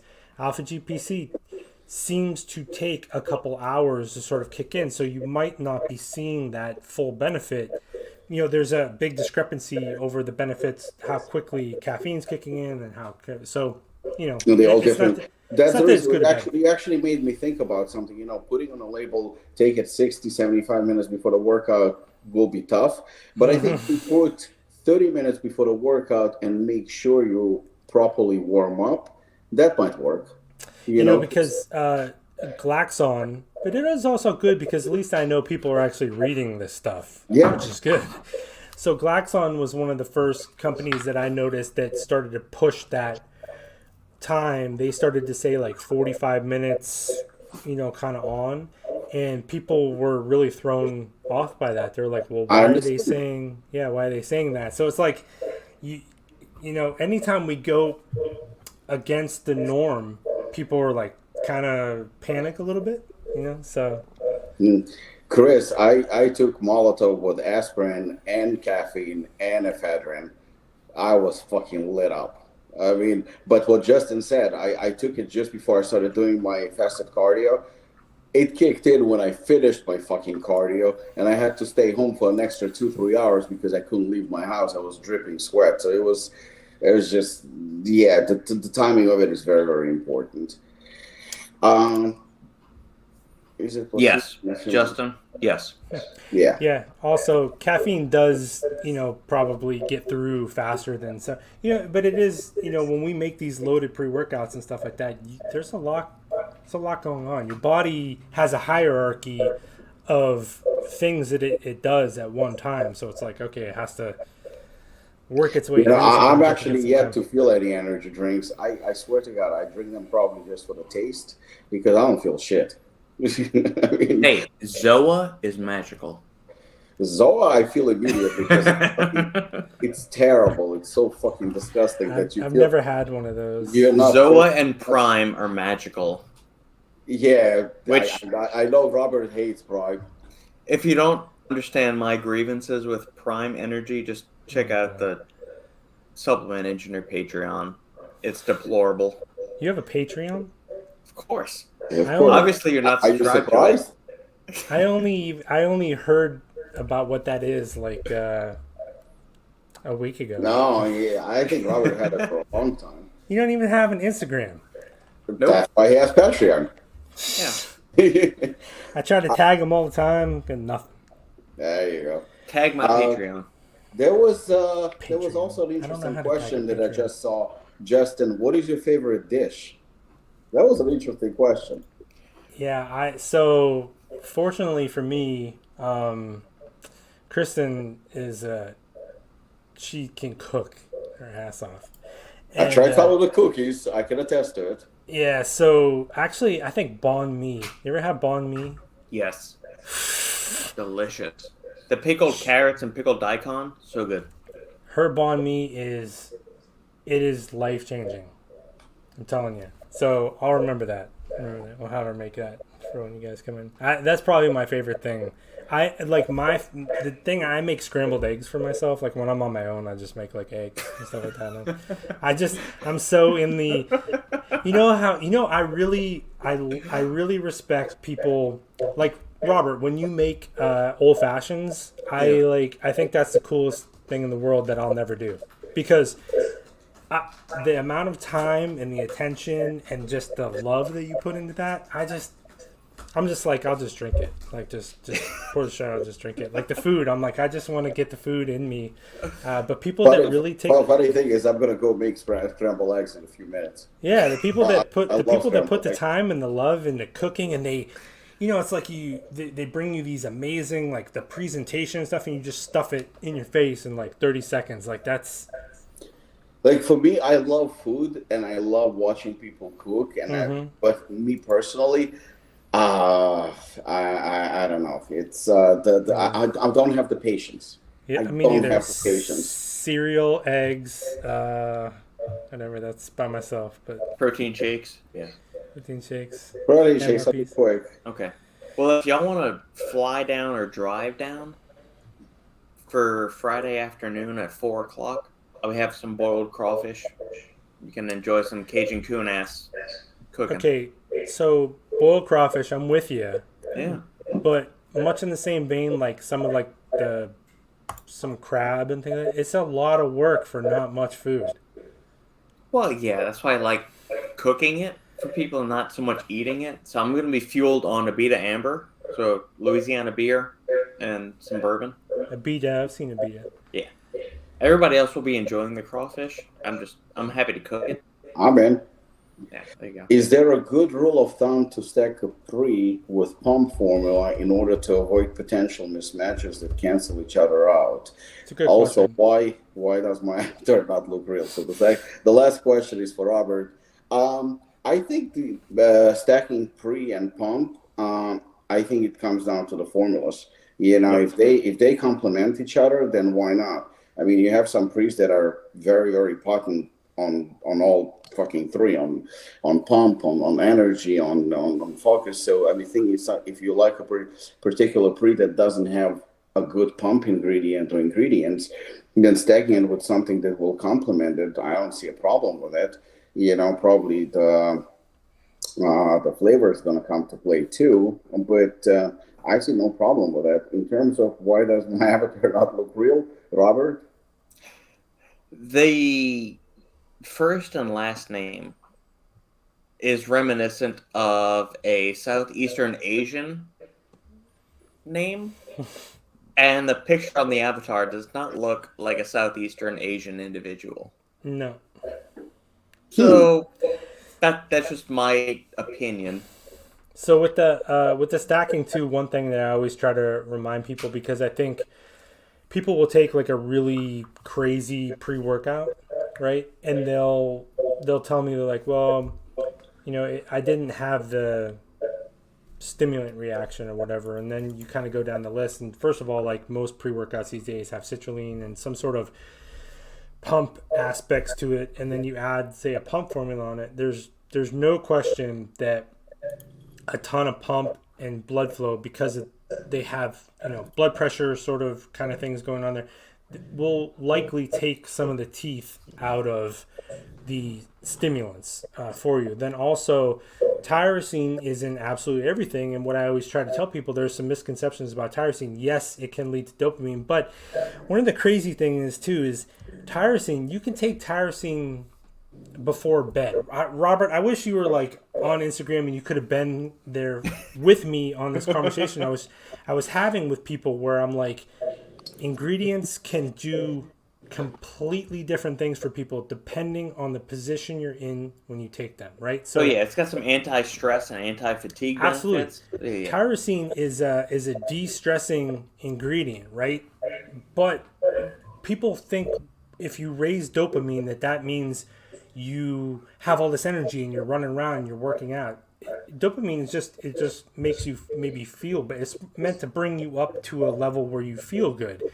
If you feel good, that might actually be what you need before you fall asleep. Like, you find big doses of tyrosine in things like Somatomax and Rested AF and a lot of sleep aids. You see stuff like that. So it can, but now to that point, like, you can take a product with tyrosine in it, and if you're, in a certain way, it can have one effect, and if you're in another way, it can... So anyway, point I'm getting at is, like, a lot of this stacking thing too, you have to be careful. I'm all for stacking. I stack the shit out of stuff. Yeah, overlapping. That's the reason. Stack the shit out of stuff. It has to make sense. It has to make sense, and then also there is a lot of trial and error with it, and then depending too where, how are you feeling, say, before you take it. Like, if you're going to take a pre-workout and a pump,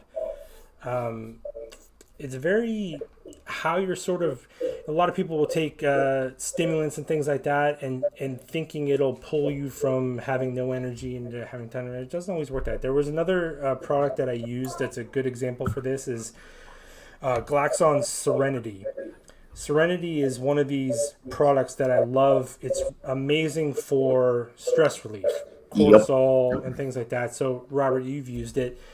And what I tell people is there's people that I know that take it before bed, and it helps them sleep phenomenally. And I said, I also know people that take it in the morning, and it puts them in, like, perfect work mode.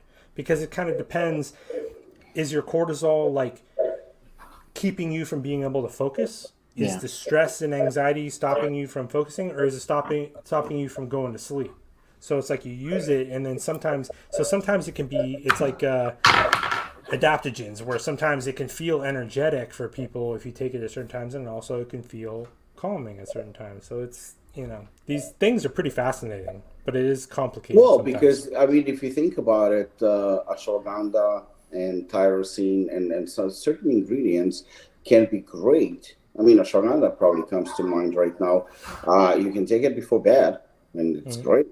But you can take it upon waking up, and it's also great. It can serve both purposes. You can use it in a pre-workout, and it's great too.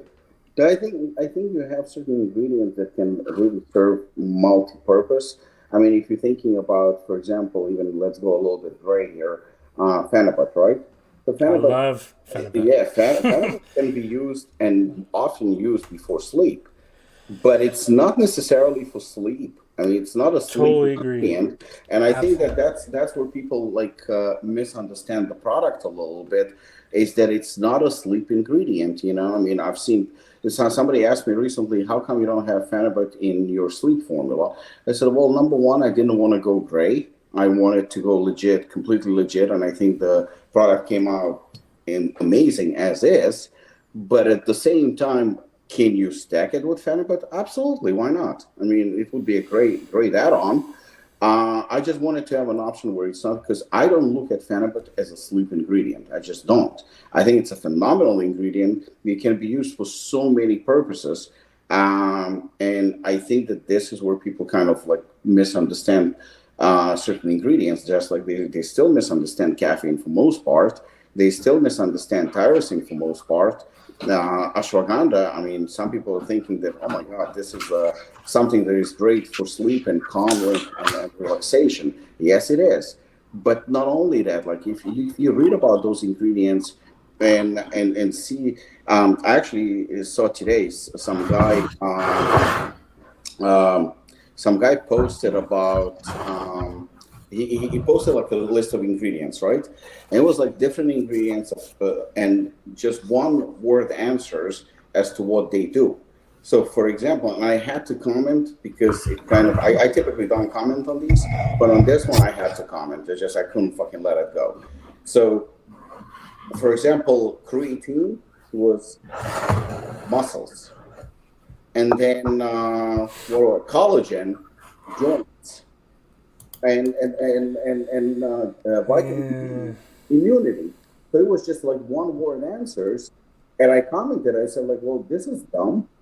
I said, well, they do help with those things, but these great ingredients, they serve so many different purposes, and you're highlighting one thing that is, although not wrong, but it's misleading because people will get the wrong idea. So you take creatine, and all of a sudden you're putting all size. Okay, but creatine is also a great endurance ingredient. And typically muscles are associated with slowing you down and not exactly something that benefits your endurance that much. You know, we're looking at muscles and we're seeing Arnold Schwarzenegger, you know, I mean, that's what we see in our head. And then collagen, I mean, there's so many benefits to collagen, and you're writing joints. Well, yeah, it helps joints, but it's stupid. So I think that that's a misconception where people don't understand certain things. And, you know, there's so much data out there. There's so much information out there. I mean, you know, people are asking us, that's a great question. Is tyrosine a sleep formula to promote dreaming? It's a great question. It's a great question. But the thing is, there are so many ingredients that represent just one thing while being not exactly, you know. I mean, for years, I heard about L-theanine, that it's great to kind of like tone down the caffeine. But that's not the purpose of fucking theanine. Mm-hmm. It's not a common ingredient to tone down the effects of caffeine. It's a great ingredient that serves multiple purposes. Yeah, and like creatine, what's really cool about creatine is there's all this emerging evidence about being neuroprotective, and it's good for the brain. And that's what's blowing people's minds, like pun intended. But, you know, they use creatine to help people recover from injuries, traumatic brain injuries like trauma. Like even sleep deprivation. Sleep deprivation. Yeah. So actually, it was cool because I was having this conversation with my mom a couple weeks ago. I got my dad to start taking creatine years ago, right? So my dad takes creatine, and so I'm talking to my mom, and she's telling me about some issues that she's having and things like that. And she takes Nutrigen from Morphogen. She's been taking that like every day for years. She doesn't eat that much, so. And I told her, I said, you should start taking creatine also. And you know what? She immediately was like, okay. I told her about the benefits.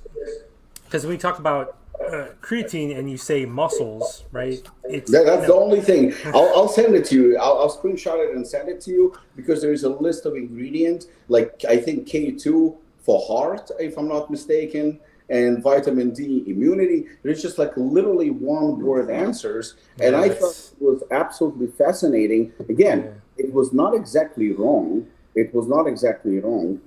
at the same time, I thought that this was such a fucking misconception that, there you go. So there is the list. Supplement inositol, sleep, L-theanine, calm, magnesium, relax, B-complex, energy, vitamin D, immunity, chromium, blood sugar, vitamin K2, heart health, black seed oil, immunity, cod liver oil, allergies, creatine, muscles, collagen, joints, fish oil, inflammation.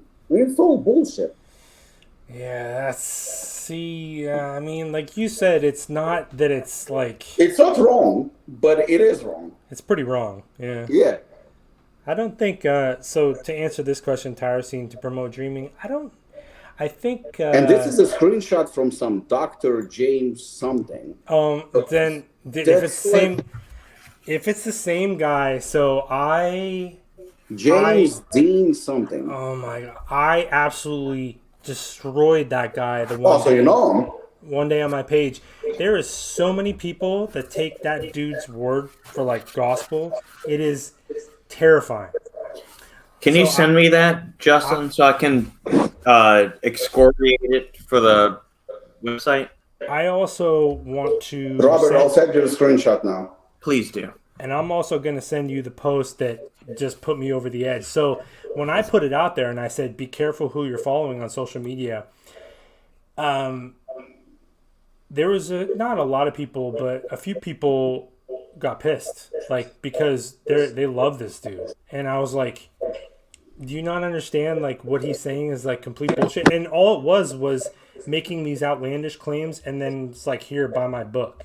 If it's the same guy, that I'm pretty sure it's the same guy. Yeah, Robert, I just sent it to you.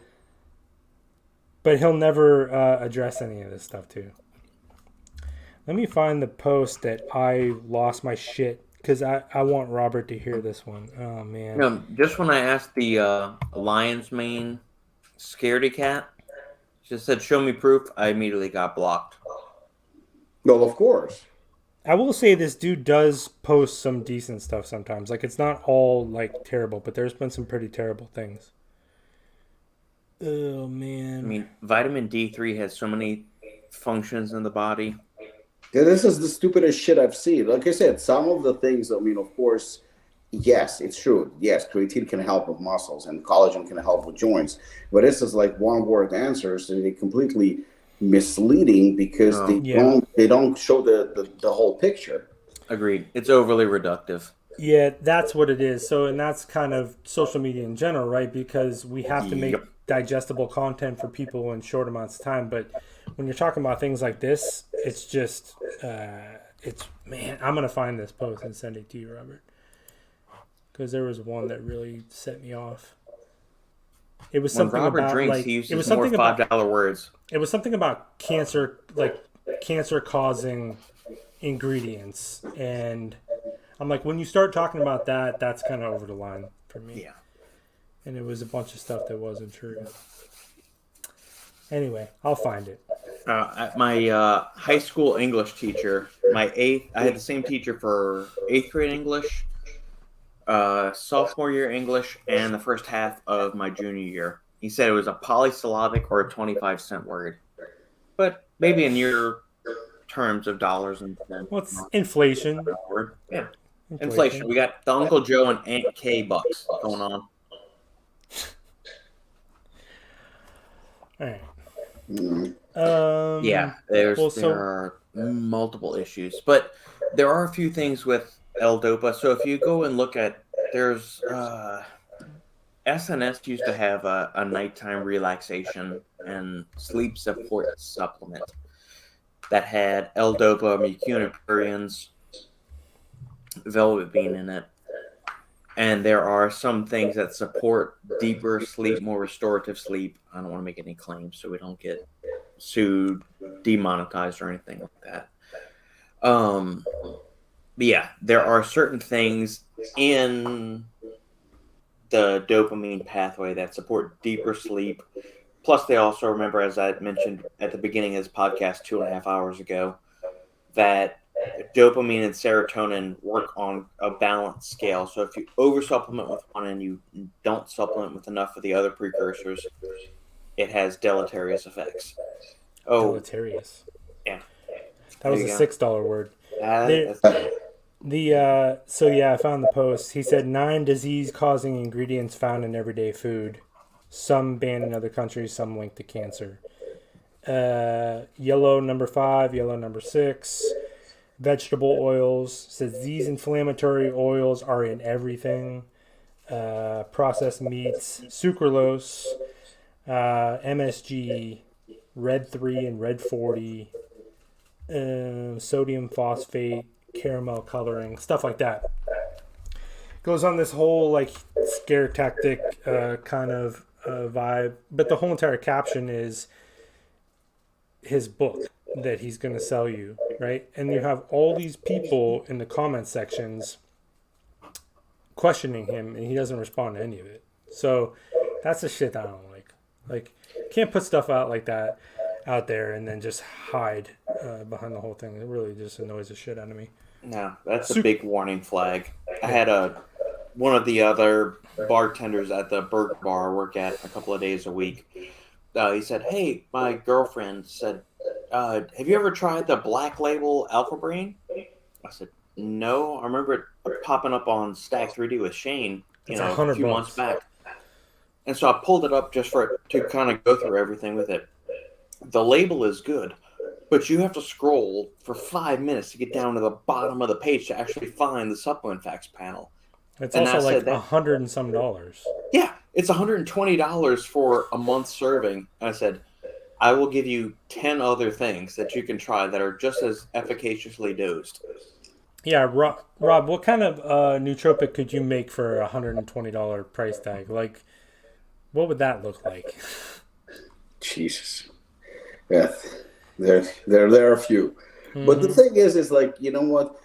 We know that they don't cost that much. Of course they don't, but again, the red flag comes when you have to scroll down all the way down to read a bunch of shit and a bunch of pointless shit, and they try to sell you. The good thing, like you said about that doctor where he tried to sell his book, is that people actually in comments, they were questioning him.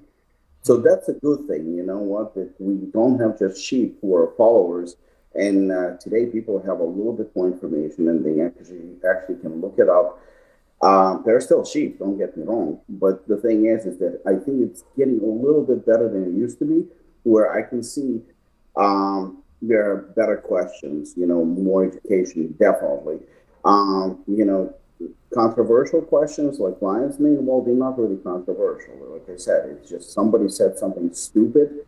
He probably had a motive behind it, and then it kind of spread like wildfire. Because today, in the world that we live in, TikTok and social media in general, it's very, very easy to get misleading information. But the thing is that there's still so much evidence to dispute all these claims, all this bullshit. I think that just people don't want to invest the time. I think that's the laziness when it comes, okay, this guy said this and that guy said that, and that's pretty much it. I mean, there you go. What a fucking joke. Is. I have done it. I mean, when this caught my eye today, I was like, oh, I have to comment because this is just ridiculous. And the funny thing is that you read, there's nothing wrong with this, and then you go like, no, this is pretty fucked up. Fish oil, the fish oil and inflammation one, that really annoys the shit out of me. Well, and the funny thing is too is, God, I mean, so take collagen and joints. You guys just released a collagen formula not too long ago. We know that there's type 2 collagen works for joints, right? But we also know that the bovine collagen that comes out is low in type 2 collagen, right? So that's why you and other brands, you go and find that specific type 2 collagen that's shown benefits for joints, because the beef flesh that they're grinding up and putting out there, that doesn't have so think about that concept. You grind up cow flesh. Why would that be high in collagen that's good for joints? You would need ground up joints from cows, right? So it's like you go and you find, so the type 2 collagen, the first one that hit the market was like chicken sternums. It was like actual, ligaments and things like that. So of course, then if you want to take a collagen for joints, you would want the collagen taken from the joints of the animal. And if you want collagen for skin and hair and stuff like that, then you would take the collagen that comes from the skin and the hair, which is what most, like collagen on the market is. It's just a mashup of type 1, type 3, type 4, that stuff. But it's coming from the skin. So, of course, it would be good for the skin. And then you would want to go in there and find the joints collagen that's good for joints. I mean, it makes sense, right? Yeah. UC2 collagen XS2 or whatever there's a couple of versions of it I've seen, like UC2, and I've seen a couple, but anyway, it's all coming from the different parts of the animal. Because this is one of those things where People find somebody that they think is smart. They look up to that person for absolutely no reason. Maybe has good hair or nice skin or beautiful eyes or some other shit. They look up to that person. Now that person is like basically like a preacher. You know, he says something and you don't question him. You just believe, no matter what he says, you believe him. So if he says, you know, this is good for muscles, it is good for muscles. And then you actually repost it and you're saying, because this guy said it, it has to be true. It must be true. But Yeah, and he's got a lot of these. He's got a lot of these like shitty like fortune cookie posts. You know what I mean? Like, and I'm sure that his following is still pretty substantial. it's pretty substantial. It's pretty substantial. 1.6 million people. Served my in-laws Apollon Sharp coffee for Mother's Day, both mid-60s. Mom-in-law was walking the dogs around the block. Father was picking up twigs and leaves on the lawn. Well, you know, I'm happy to see that you put your in-laws to work, and I kind of have something to do with it. So, good job. But seriously, thank you so much. I appreciate it. Yeah, you know, I still haven't tried Sharp. I have it, and I messaged you that day about how you use yours, and then I was like, okay, it's like an instant coffee, you know, kind of thing, and I haven't used it. You see, but the thing is like I'm boring, and like I said, I'm lazy, so I'll just like fucking, you know, boil water, full water, add some creamer to it, or half and half, and I'm good to go. But I was talking to TJ, and TJ makes cold brew out of it, and he says it's delicious, but it's too much work. Too much work. I know people that do. We're exactly the same. Like a friend of mine's like, yeah, I make my own cold brew, and I'm like, too much work. Too much work. No, I can't do that. Like I said, it's fascinating. If somebody's gonna make it for me, I'll gladly try it. But for me, especially in the morning, if I'm in the kitchen, I want my breakfast as quickly as possible, and that's it. I'm not gonna fucking make creations or anything like that. It's not my style. The longest thing I can cook is probably a burger or a steak, and that's as far as I go. You know, I'm not gonna go do anything else. Yeah, the longest thing I cook is, it depends on how long I throw it in the air fryer. So like, if you throw something in the air fryer for 15 minutes, then that's about it. Yeah, but like I said, you know, my greatest things: eggs, steak, burgers, and I love to use my toaster. Peanut butter and jelly, and I'm good to go. You have an air fryer? You have an air fryer? I have an air fryer too. That is embarrassingly, I've never used it. Oh, that is, you can throw a frozen steak in there. You can throw eggs in there. You can hard boil eggs. You can literally throw anything in there. That thing was made for people like us. Well, Justin, he has a wife and a daughter, so he doesn't ever need to cook. That's true. They have their place in the kitchen. So. I will say this. I am the Marina, same. don't kick me when I see you. I can't pretend like I cook. Like, she cooks. I mean, she's a beast in the kitchen, so I just sit there and wait. No, some guys enjoy it. I don't think it comes down to the fact that I don't like cooking. I think I would enjoy cooking. It comes down to the fact that I don't have the patience. Yeah, I don't either. That's the only thing. I would love to, like, the Food Network. It's actually one of my favorite channels. I love watching all that food. I think it's amazing. But I can't bring myself to, like, get so many ingredients and stuff like that. Whole chicken in an air fryer, 30 minutes. You can literally throw anything in there and it comes out perfect. It's made for us. All right, guys. On this lovely note, I mean, it was fun, but I gotta go and make myself scrambled eggs. Yeah, I'm hungry now, so. Yeah, but it was fun, Justin, as always. It's amazing. And like I said, I think this should be a regular thing, like every week or two, whenever we have time. Let's do this. Let's jump on this. Sometimes let's interview somebody, and I think this is great because clearly people enjoy it. And I think live is also the way to go. Oh, yeah, I agree. Okay, yeah, let's do it again. We'll do it again. All right, guys. Thank you so much, and see you soon.